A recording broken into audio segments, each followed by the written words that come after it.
ਸਤਿ ਸ਼੍ਰੀ ਅਕਾਲ ਜੀ ਆਇਆਂ ਨੂੰ। ਸੋ ਦੇਸੀ ਰੰਗ ਸ਼ੋਅ ਦੇ ਵਿੱਚ ਬਹੁਤ ਨਿੱਘਾ ਸਵਾਗਤ। ਟੋਰਾਂਟੋ ਸਮੇਂ ਮੁਤਾਬਕ 8:30 ਵਜੇ ਲਾਈਵ ਸ਼ੋਅ ਸ਼ੁਰੂ ਹੋ ਜਾਂਦੇ ਆ ਜੀ। 8 ਤੋਂ 9 ਰਵਿੰਦਰ ਸਿੰਘ, ਬਲਤੇਜ ਪੰਨੂ ਜੀ ਤੇ ਪ੍ਰਿੰਸ ਸੰਧੂ ਸਾਹਿਬ ਅੱਜ ਨਵਾਂ ਲੈ ਕੇ ਆਉਂਦੇ ਆ। ਪੰਜਾਬ ਤੇ ਇੰਡੀਆ ਦੀ ਗੱਲਬਾਤ ਹੁੰਦੀ ਆ ਜੀ। 9 ਤੋਂ 10 ਵਾਰੀ ਦੇਸੀ ਰੰਗ ਦੀ ਆ ਜਾਂਦੀ ਆ ਤੇ ਦੇਸੀ ਰੰਗ ਦੇ ਵਿੱਚ ਸਾਡੇ ਨਾਲ ਸੋਮਵਾਰ ਤੋਂ ਲੈ ਕੇ ਸ਼ੁੱਕਰਵਾਰ ਤੱਕ ਸਾਡੇ ਜਿਹੜੇ ਮਹਿਮਾਨ ਹੁੰਦੇ ਆ, ਸਾਡੇ ਨਾਲ ਸੋਮਵਾਰ ਤੋਂ ਲੈ ਕੇ ਸ਼ੁੱਕਰਵਾਰ ਤੱਕ ਪੱਕੇ ਮਹਿਮਾਨ ਜਿਹੜੇ ਸਾਡੇ ਸਾਥ ਦਿੰਦੇ ਹੁੰਦੇ ਆ ਦੇਸੀ ਰੰਗ ਦੇ ਵਿੱਚ ਮੇਰੇ ਨਾਲ ਜੁੜਦੇ ਆ।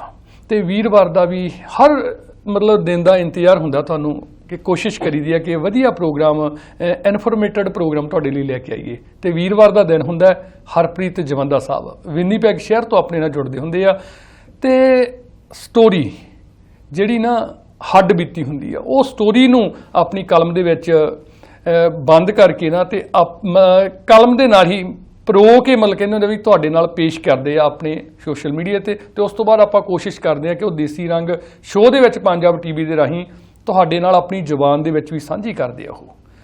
ਤੇ ਜਿਹੜਾ ਇਹ ਮੰਥ ਚੱਲ ਰਿਹਾ, ਮਹੀਨਾ ਚੱਲ ਰਿਹਾ ਜੂਨ ਦਾ, ਜੋ ਜੂਨ ਦੇ ਵਿੱਚ ਹੋਇਆ, ਕਦੇ ਵੀ ਉਹ ਜਿਹੜੇ ਵੀ ਸਿੱਖ ਧਰਮ ਦੇ ਨਾਲ ਅਸੀਂ ਜੁੜੇ ਹੋਏ ਹਾਂ, ਅਸੀਂ ਸਿੱਖ ਧਰਮ ਦੇ ਵਿੱਚ ਪੈਦਾ ਹੋਏ ਹਾਂ, ਭੁੱਲ ਨਹੀਂ ਸਕਦੇ। ਬੇਸ਼ੱਕ ਮੇਰੀ ਉਮਰ ਵੀ ਬਹੁਤ ਛੋਟੀ ਸੀਗੀ, 6-7 ਸਾਲ ਦੀ ਉਮਰ ਸੀ, ਨਹੀਂ ਕੋਈ ਬਾਹਲੀ ਸਮਝ ਸੀਗੀ। ਬੇਸ਼ੱਕ 84 ਤੋਂ ਬਾਅਦ ਵੀ ਕੋਈ ਪੈਦਾ ਹੋਇਆ ਹੈ, ਉਹਨੂੰ ਕੁਝ ਵੀ ਨਹੀਂ ਪਤਾ ਉਸ ਟਾਈਮ ਦਾ, ਪਰ ਜਦੋਂ ਅਸੀਂ ਸੁਣਦੇ ਹਾਂ, ਪੜ੍ਹਦੇ ਹਾਂ ਕੀ ਕੁਛ ਹੋਇਆ ਸਾਡੀ ਕੌਮ ਦੇ ਨਾਲ, ਤੇ ਹਮੇਸ਼ਾ ਕਦੇ ਵੀ ਅਸੀਂ ਉਸ ਚੀਜ਼ ਨੂੰ ਭੁੱਲ ਨਹੀਂ ਸਕਦੇ। ਕਿਸੇ ਵੀ ਕੌਮ ਨਾਲ ਇਸ ਤਰ੍ਹਾਂ ਹੁੰਦਾ, ਉਹ ਕੌਮ ਕਦੇ ਵੀ ਉਸ ਚੀਜ਼ ਨੂੰ ਭੁੱਲ ਨਹੀਂ ਸਕਦੀ। ਤੇ ਜਿਹੜਾ ਇਹ ਜੂਨ ਦਾ ਪਹਿਲਾ ਵੀਕ ਹੁੰਦਾ ਨਾ ਮੰਥ ਦਾ, ਇਸ ਨੂੰ ਅਸੀਂ ਕਦੇ ਵੀ ਭੁੱਲ ਨਹੀਂ ਸਕਦੇ। ਹਮੇਸ਼ਾ ਸਾਨੂੰ ਉਹਨਾਂ ਯੋਧਿਆਂ ਦੀਆਂ ਜਿਹੜੀਆਂ ਸ਼ਹਾਦਤਾਂ, ਔਰ ਬਹੁਤ ਉਹ ਲੋਕ ਵੀ ਜਿਨ੍ਹਾਂ ਨੂੰ ਕੁਝ ਪਤਾ ਹੀ ਨਹੀਂ ਸੀ, ਦਰਸ਼ਨ ਕਰਨ ਗਏ ਹੋਏ ਸੀ ਹਰਿਮੰਦਰ ਸਾਹਿਬ, ਜੋ ਕੁਝ ਵੀ ਹੋਇਆ, ਸ਼ਹੀਦ ਹੋਏ, ਪ੍ਰਣਾਮ ਉਹਨਾਂ ਸ਼ਹੀਦਾਂ ਨੂੰ ਤੇ ਸਿਰ ਝੁਕਦਾ ਤੇ ਉਸ ਪਰਮਾਤਮਾ ਅੱਗੇ ਅਰਦਾਸ ਕਰਦੇ ਆ ਕਿ ਕਦੇ ਵੀ ਕਿਸੇ ਨਾਲ ਇਸ ਤਰ੍ਹਾਂ ਦਾ ਨਾ ਹੋਵੇ। ਪੜ੍ਹ ਰਿਹਾ ਸੀ ਮੈਂ ਲਿਖਤ ਜਵੰਦਾ ਸਾਹਿਬ ਦੀ ਪਿਛਲੇ ਦਿਨਾਂ 'ਚ, ਬਹੁਤ ਸੋਹਣਾ ਟਾਈਟਲ ਦਿੱਤਾ, ਦੋਸਤੋ ਮੇਰੀ ਪਛਾਣ ਨਾ ਪੁੱਛਿਓ। ਹੋਰ 2-3 ਸਟੋਰੀਆਂ ਇਹਨਾਂ ਦੀਆਂ ਬਿਲਕੁਲ ਰਿਲੇਟਡ ਸੀ ਇਸ ਦੇ ਨਾਲ, ਤੇ ਅੱਜ ਵੀ ਜਿਹੜੀ ਕੋਸ਼ਿਸ਼ ਕਰਾਂਗੇ, ਜੇ 2 ਕਵਰ ਕਰ ਸਕਦੇ ਹੋਏ ਸਟੋਰੀਆਂ ਦੋਨੋਂ ਹੀ ਕਵਰ ਕਰਾਂਗੇ। ਅਦਰਵਾਈਜ਼ ਜਿਹੜੀ ਪਹਿਲੀ ਸਟੋਰੀ ਆ, ਮੇਰੀ ਪਹਿਚਾਣ ਨਾ ਪੁੱਛਿਓ, ਠੀਕ ਹੈ ਜੀ, ਤੇ 84 ਦੇ ਨਾਲ ਸੰਬੰਧਿਤ ਇੱਕ ਕਹਾਣੀ ਜਿਹੜੀ ਹੈਗੀ ਹੈ ਜੀ, ਉਹ ਜਵੰਦਾ ਸਾਹਿਬ ਨਾਲ ਸਾਂਝੀ ਕਰਾਂਗੇ ਤੇ ਪਾਰਟ 2 ਦੇ ਵਿੱਚ ਗੱਲਬਾਤ ਕਰਾਂਗੇ ਵਿਨੀਪੈਗ ਸ਼ਹਿਰ ਦੀ। ਸਭ ਤੋਂ ਪਹਿਲਾਂ ਤਾਂ ਰਸਮ ਮੁਤਾਬਕ ਜੀ ਆਇਆਂ ਨੂੰ ਆਖਦੇ ਹਾਂ। ਜਵੰਦਾ ਸਾਹਿਬ ਜੀ ਆਇਆਂ ਨੂੰ, ਸਤਿ ਸ਼੍ਰੀ ਅਕਾਲ ਜੀ। ਸਤਿ ਸ਼੍ਰੀ ਅਕਾਲ ਭਾਜੀ, ਬਹੁਤ ਬਹੁਤ ਮਿਹਰਬਾਨੀ ਤੁਹਾਡੀ, ਸ਼ੁਕਰੀਆ, ਜਿੰਦੇ ਵਾਸਤੇ ਰਹੋ। ਸ਼ੁਕਰੀਆ ਵੀਰ ਜੀ, ਸ਼ੁਕਰੀਆ। ਸੋ ਜੋ ਮੈਂ ਜਿਸ ਤਰ੍ਹਾਂ ਕਿਹਾ ਜਵੰਦਾ ਸਾਹਿਬ, ਮੈਂ 6-7 ਸਾਲ ਦੀ ਉਮਰ ਹੁੰਦੀ ਆ, ਥੋੜ੍ਹੀ ਸਮਝ ਆ ਜਾਂਦੀ ਹੈ, ਖਾਸ ਕਰਕੇ ਜਦੋਂ ਆਪਾਂ ਪਿੰਡਾਂ ਦੇ ਵਿੱਚ ਰਹਿੰਦੇ ਸੀ ਨਾ, ਤੇ ਮੈਨੂੰ ਲੱਗਦਾ ਕਿ ਉਦੋਂ ਬਹੁਤ ਗੱਲਾਂ ਸਾਨੂੰ ਯਾਦ ਹੁੰਦੀਆਂ। ਤੇ ਜਿਹੜੇ ਇੱਥੇ ਸਾਡੇ ਨਿਆਣੇ ਨਾ, ਕਈ ਵਾਰ ਵੱਡੇ ਵੀ ਹੋ ਜਾਂਦੇ ਆ, ਸ਼ਾਇਦ ਸਾਡੇ ਮਾਪਿਆਂ ਨੂੰ ਵੀ ਲੱਗਦਾ ਹੋਣਾ ਕਿ ਇਹ ਹਜੇ ਛੋਟੇ ਆ, ਕੁਝ ਚੀਜ਼ਾਂ ਸਾਨੂੰ ਯਾਦ ਰਹਿ ਜਾਂਦੀਆਂ। ਤੇ ਕਿਉਂਕਿ ਪਿੰਡਾਂ ਦੇ ਵਿੱਚ ਮਾਹੌਲ, ਚਾਚੇ ਤਾਏ, ਸਾਰਾ ਪਿੰਡ ਇੱਕ ਹੁੰਦਾ, ਨਾਲ ਦੇ ਪਿੰਡ ਵੀ ਨਾਲ ਹੁੰਦੇ ਆ, ਚਲੇ ਜਾਂਦੇ ਹੁੰਦੇ ਸੀ। ਤੇ ਹੁਣ ਕਈ ਵਾਰ ਇੱਥੇ ਡਰ ਲੱਗਦਾ ਕਿ ਬੱਚੇ ਯਾਰ ਅਗਲੀ ਸਟਰੀਟ ਤੇ ਵੀ ਜਾਣਗੇ ਨਾ, ਪਤਾ ਨਹੀਂ ਗਵਾਚ ਨਾ ਜਾਣ, ਹੈ ਨਾ।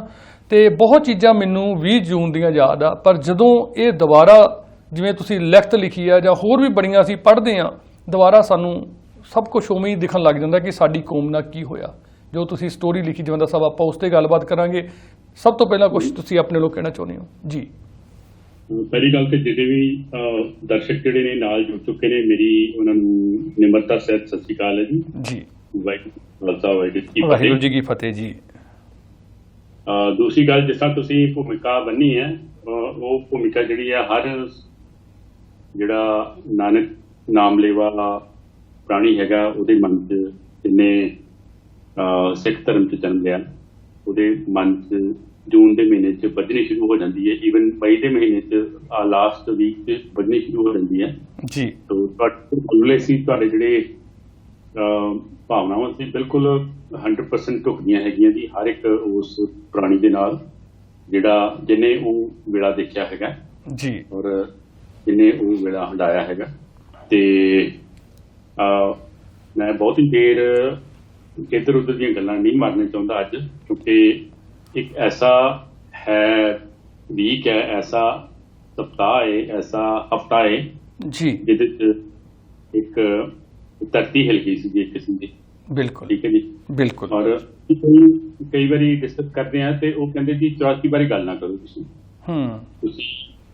84 ਬਾਰੇ ਨਾ ਗੱਲ ਕਰੋ, ਉਹ ਸਾਡੇ ਜਿਹੜੇ ਜ਼ਖਮ ਨੇ ਉਹ ਅੱਲੇ ਹੋ ਜਾਂਦੇ ਨੇ। ਪਰ ਉਹਦੇ ਬਾਰੇ ਗੱਲ ਕਰਨੀ, ਉਹਦੇ ਬਾਰੇ ਵਿੱਚ ਜਿਹੜੀਆਂ ਘਟਨਾਵਾਂ ਵਾਪਰੀਆਂ ਸੀ, ਜੋ ਕੁਝ ਹੋਇਆ ਸੀ, ਜੋ ਕੁਝ ਭੂਮਿਕਾ ਸੀ, ਉਹਦੀ ਬੈਕਗਰਾਉਂਡ ਸੀ, ਉਹ ਤੁਸੀਂ ਬਿਲਕੁਲ ਠੀਕ ਕਿਹਾ ਜੀ। ਤੇ ਨੈਕਸਟ ਜਨਰੇਸ਼ਨ ਬਾਰੇ ਕਾਫੀ ਫਿਕਰਮੰਦੀ ਹੁੰਦੀ ਹੈ, ਕਾਫੀ ਉਹਨਾਂ ਬਾਰੇ ਕੰਸਰਨਸ ਹੁੰਦੇ ਨੇ ਜੀ। ਰਿਸਪੌਂਸਿਬਿਲਿਟੀ ਇਹ ਹੈ ਕਿ ਉਹਨਾਂ ਘਟਨਾਵਾਂ ਨੂੰ ਅਸੀਂ as a legacy next generation ਨੂੰ ਦੱਸੀਏ। ਜਿਸ ਵੀ ਬੰਦੇ ਨੇ, ਜਿਸ ਵੀ ਇਨਸਾਨ ਨੇ, ਜਿਸ ਵੀ ਪ੍ਰਾਣੀ ਨੇ ਉਹ ਵਕਤ ਆਪਣੇ ਪਿੰਡੇ ਤੇ ਹਟਾਇਆ, ਕਿਸੇ ਰੂਪ ਵਿੱਚ ਵੀ ਹਟਾਇਆ, ਉਸ ਚੀਜ਼ ਨੂੰ ਦੱਸਣਾ ਸਾਡੀ ਰਿਸਪੌਂਸਿਬਿਲਿਟੀ ਬਣਦੀ ਹੈ। ਪ੍ਰਾਈਮ ਸਾਡਾ ਹਿੰਦੀ ਚ ਵਰਡ ਦੇ ਕਰਤੱਵ ਉਹ ਬਣਦਾ ਹੈਗਾ ਤੇ ਬਹੁਤ ਜ਼ਿਆਦਾ ਸਾਨੂੰ ਦੱਸਣ ਦੀ ਲੋੜ ਹੈ। ਕਿਉਂਕਿ ਕੀ ਹੁੰਦਾ ਹੈ ਕਿ ਸਿੱਖ ਧਰਮ ਬਾਰੇ ਕਿਹਾ ਗਿਆ ਕਿ ਇਹ ਇਤਿਹਾਸ ਤੇ ਬਣਾਉਂਦੇ ਨੇ, ਪਰ ਇਹਨਾਂ ਕੋਲ ਇਤਿਹਾਸ ਸਾਂਭਿਆ ਨਹੀਂ ਜਾਂਦਾ ਹੈਗਾ। ਔਰ ਬਿਲਕੁਲ ਠੀਕ ਹੈ ਜੀ, ਕਈ ਐਸੀਆਂ ਘਟਨਾਵਾਂ ਹੁੰਦੀਆਂ ਨੇ ਜਿਹੜੀਆਂ ਸਦਾ ਵਾਸਤੇ ਖਤਮ ਹੋ ਜਾਂਦੀਆਂ ਨੇ, ਸਿਰਫ ਇਸ ਕਰਕੇ ਕਿ ਅਸੀਂ ਉਹਨਾਂ ਨੂੰ ਨੈਕਸਟ ਜਨਰੇਸ਼ਨ ਨੂੰ ਪਾਸ ਔਨ ਨਹੀਂ ਕਰ ਸਕਦੇ ਹੈਗੇ। ਬਿਲਕੁਲ ਕਈ ਜਿਹੜੇ ਨੇ ਇਤਿਹਾਸਕਾਰ ਉਹਨਾਂ ਨੇ ਹਮਲਾ ਮਾਰਿਆ, ਕਈ ਐਸੇ ਚੋਣਵੇਂ ਜਿਹੜੇ ਬਿਰਤਾਂਤ ਨੇ ਉਹ ਕੱਢ ਕੇ ਲਿਆਂਦੇ ਨੇ ਜੀ। ਤੇ ਆਪਣਾ ਤੁਸੀਂ ਹੁਣੀ ਗੱਲ ਕੀਤੀ ਕਿ ਲਿਖਤਾ ਜੀ, ਦੋਸਤੋ ਮੇਰੀ ਪਛਾਣ ਨਾ ਭੁੱਲਿਓ ਜੀ, ਪਛਾਣ ਨਾ ਪੁੱਛਿਓ, ਮੈਂ ਉਹਦੇ ਤੇ ਆਉਣਾ ਹੈ ਜੀ। ਉਹ ਇੱਕ ਵਲਵਲਾ ਹੈ ਜੀ, ਉਹ ਇੱਕ ਭਾਵਨਾ ਹੈ, ਇੱਕ ਐਸੇ ਸਾਡੇ ਕੰਟੈਂਪਰੇਰੀ ਦੀ, ਸਾਡੇ ਸਮਕਾਲੀਨ ਦੀ, ਜਿਹੜਾ ਉਸ ਟਾਈਮ ਤੇ ਸਮਝਦਾ ਸਭ ਕੁਝ ਸੀ, ਲੇਕਿਨ ਉਹਨੂੰ ਕਹਿਣਾ ਨਹੀਂ ਸੀ ਆਉਂਦਾ ਤੇ ਇਹ ਗੱਲ ਨੂੰ ਕਿਹਾ ਕਿੱਦਾਂ ਜਾਏ ਜੀ, ਦੱਸਿਆ। ਹੁਣ ਜਿਹੜੀ ਮਾਨਸਿਕ ਚੇਤਨਾ ਜਿਹੜੀ ਹੈ ਉਹ ਪੂਰੀ ਤਰ੍ਹਾਂ ਡਿਵੈਲਪ ਹੋਣ ਤੋਂ ਬਾਅਦ ਉਹ ਆਪਣੀ ਉਸ ਚੇਤਨਾ ਨੂੰ ਕਿੱਦਾਂ ਐਕਸਪਲੇਨ ਕਰਦਾ, ਉਹ ਮੈਂ ਤੁਹਾਨੂੰ ਦੱਸਦਾ ਹੈ ਜੀ। ਸ਼ੁਰੂ ਕਰਦਾ ਜੀ ਕਿ ਦੋਸਤੋ ਮੇਰੀ ਪਛਾਣ ਨਾ ਪੁੱਛਿਓ, ਮੈਂ ਕੰਪਲੈਕਸ ਦੇ ਉਸ ਸੱਜੇ ਤੇ ਖਲੋਤਿਆਂ ਹੋਇਆਂ ਵਿੱਚੋਂ ਕੋਈ ਵੀ ਹੋ ਸਕਦਾ ਹਾਂ ਜੀ। ਤੋਂ ਰਫਲ ਫੜ ਖਲੋਤਾ, ਆਪਣੀ ਬਾਂਹ ਛੱਜੇ ਦੀ ਕੰਧ ਤੇ ਰੱਖ ਕੈਮਰੇ ਵੱਲ ਦੇਖਦਾ ਹੋਇਆ, ਮੇਰੇ ਵੱਲ ਪਿੱਠ ਕਰ, ਕੈਮਰੇ ਵੱਲ ਪਿੱਠ ਕਰ ਗੱਲਾਂ ਵਿੱਚ ਮਸਤ ਹੋਇਆ, ਮੋਢੇ ਤੇ ਚਿੱਟਾ ਸਾਫਾ ਲਗਾ ਕੇ ਨਿੰਮਾ ਜਿਹਾ ਹੱਸਦਾ ਹੋਇਆ। ਹੋਰ ਵੀ ਬਹੁਤ ਸਾਰੇ ਖਲੋਤਿਆਂ ਵਿੱਚੋਂ ਕੋਈ ਵੀ। ਉਹਨੇ ਦਿਨੀ ਮੇਰੀ ਖਾਹਿਸ਼ ਹੁੰਦੀ ਸੀ ਕਿ ਮੈਨੂੰ ਉਹ ਆਪਣੇ ਖਾਸ ਬੰਦਿਆਂ ਵਿੱਚ ਥਾਂ ਦੇਵੇ, ਪਰ 6-6 ਫੁੱਟ ਦੇ ਸਿੰਘਾਂ ਦੇ ਘੇਰੇ ਮੇਰੀ ਪੇਸ਼ ਨਾ ਜਾਣ ਦਿੰਦੇ ਜੀ। ਬੌਣਾ ਜਿਹਾ ਲੱਗਦਾ, ਇੰਜ ਲੱਗਦਾ ਉਸਨੂੰ ਉੱਚੇ ਲੰਮੇ ਸਿੰਘ ਹੀ ਪਸੰਦ ਸਨ। ਜਿਸ ਤਰ੍ਹਾਂ ਅੱਜ ਕੱਲ੍ਹ ਇੱਕ ਗਾਣਾ ਚੱਲਦਾ ਜੀ ਕਿ ਉੱਚੀ ਮੌਤ ਲਿਖਾ ਲਈ ਜਿਨ੍ਹਾਂ ਕਰਮਾਂ ਦੇ ਵਿੱਚ, 6-6 ਫੁੱਟ ਦੇ ਗੱਭਰੂ ਪਰਿਕਰਮਾ ਦੇ ਵਿੱਚ ਜੀ। ਇੱਕ ਮੁੱਛ ਨਾਲ ਉਸਦਾ ਅੱਧਾ ਬੁੱਲ ਹਮੇਸ਼ਾ ਢੱਕਿਆ ਰਹਿੰਦਾ, ਉਸੇ ਬੁੱਲ ਰਾਹੀਂ ਹੀ ਉਹ ਹਮੇਸ਼ਾ ਚੜ੍ਹਦੀ ਕਲਾ ਵਾਲੇ ਹਾਸੇ ਬਿਖੇਰਦਾ ਰਹਿੰਦਾ ਜੀ। ਲੋਕ ਮੈਨੂੰ ਉਸ ਵੇਲੇ ਜਾਣਾ ਸਮਝਦੇ, ਪਰ ਮੈਨੂੰ ਇੱਕ ਗੱਲ ਦੀ ਸਮਝ ਸੀ।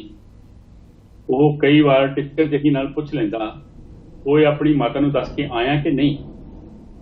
ਮੈਨੂੰ ਲੱਗਦਾ ਮੈਨੂੰ ਹੋਵੇ ਜੀ। ਉਸ ਦਿਨ ਇੰਨੀ ਗੱਲ ਸੁਣ ਬਾਕੀ ਹੱਸ ਪਿਆ ਕਰਦੇ, ਮੈਨੂੰ ਬਹੁਤ ਬੁਰਾ ਲੱਗਦਾ। ਪਤਾ ਨਹੀਂ ਕੀ ਖਾਸ ਗੱਲ ਸੀ ਬਾਕੀਆਂ ਦੇ ਵਿੱਚ, ਉਹ ਉਸਦੇ ਇੰਨਾ ਨੇੜੇ ਹੋਣ ਦਾ ਅਹਿਸਾਸ ਆਪਣੇ ਵਜੂਦ ਤੇ ਹੰਢਾਇਆ ਕਰਦੇ। ਕਦੀ ਕਦੀ ਲੈ ਵਿੱਚ ਆਇਆ ਜਦੋਂ ਉਹ ਇਹ ਧਾਰਨਾ ਗਾਉਣ ਲੱਗ ਪੈਂਦਾ, ਇਹ ਪੰਛੀ ਇਕੱਲਾ ਹੈ ਇਹਦੇ ਮਗਰ ਸ਼ਿਕਾਰੀ ਕਿੰਨੇ, ਜਾਂ ਇਹ ਪੰਛੀ ਇਕੱਲਾ ਹੈ ਇਹਦੇ ਮਗਰ ਸ਼ਿਕਾਰੀ ਬਹੁਤੇ।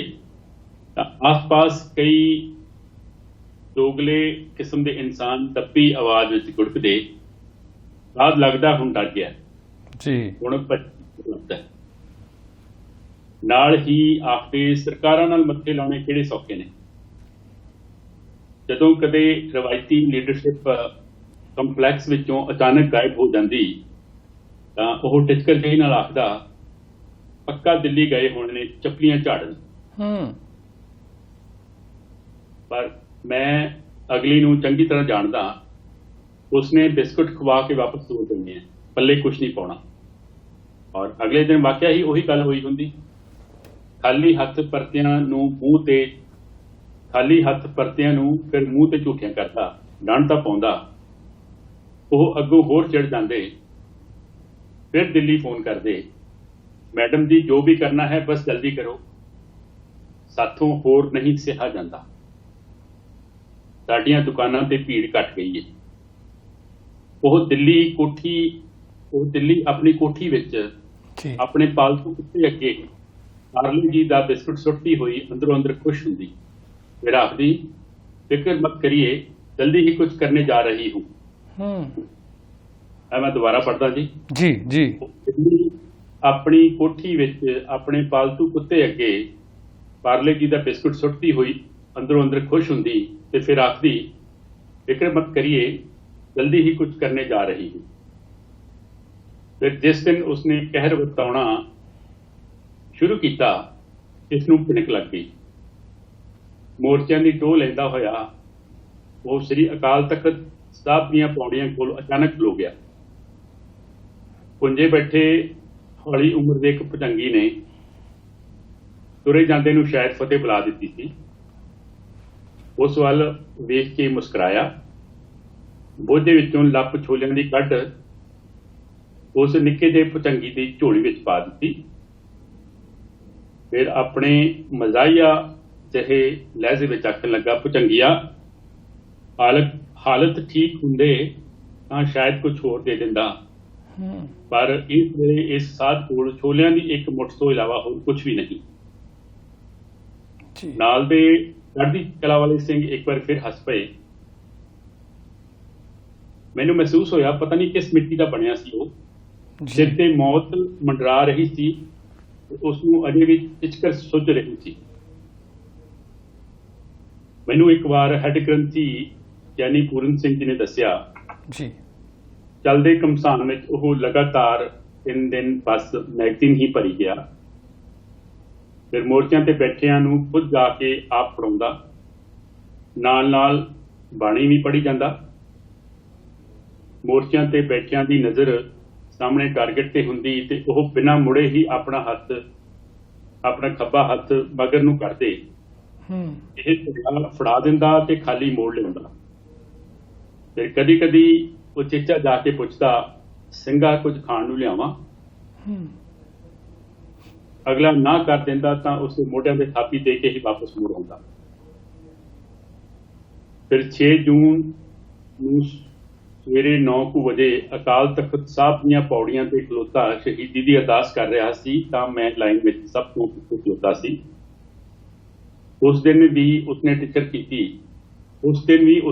ਕੀਤੀ ਮਾਹੌਲ ਅਕੇ ਜਿਸਨੇ ਜਾਣਾ ਹੈ ਉਹ ਅਜੇ ਵੀ ਚਲਾ ਜਾਵੇ, ਮੁੜ ਕੇ ਨਾ ਆਖਿਓ ਸਾਧ ਨੇ ਮਰਵਾ ਦਿੱਤਾ ਹੈ। ਬਾਹਰ ਨਿਕਲਣ ਦਾ ਰਾਹ ਤੁਹਾਨੂੰ ਮੈਂ ਦੱਸਦਾ ਹਾਂ, ਪਰ ਅੱਗਿਓਂ ਕੋਈ ਵੀ ਤਿਆਰ ਨਾ ਹੋਇਆ। ਫਿਰ ਅਰਦਾਸਾ ਸੋਧ ਕੇਸ ਤੋਂ ਪਹਿਲਾਂ ਆਪ ਬਾਹਰ ਨਿਕਲਿਆ।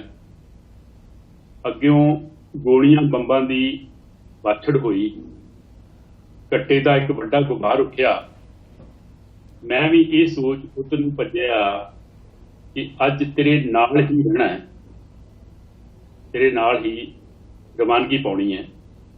ਪਰ ਕਿਸੇ ਨੇ ਪਿੱਛੋਂ ਬਾਂਹ ਫੜ ਧਰੂ ਲਿਆ, ਕੋਈ ਕਿਉਂ ਮਰਨਾ ਹੀ। ਫਿਰ ਮੈਂ ਬਚ ਗਿਆ, ਪਰ ਮੇਰੀ ਕੌਮ ਤਹਿਸ ਨਹਿਸ ਹੋ ਗਈ। 28 ਦੀਆਂ 28 ਛਾਤੀ ਤੇ ਖੰਦਿਆਂ ਮੈਂ ਉਸਨੂੰ ਖੁਦ ਵੇਖਿਆ। ਇੱਕ ਵੇਰ ਫਿਰ ਟਿਚਕਰ ਪੈ ਗਿਆ, ਪਰ ਇਸ ਵਾਰ ਮੈਨੂੰ ਨਹੀਂ ਸਗੋਂ ਮੌਤ ਨੂੰ।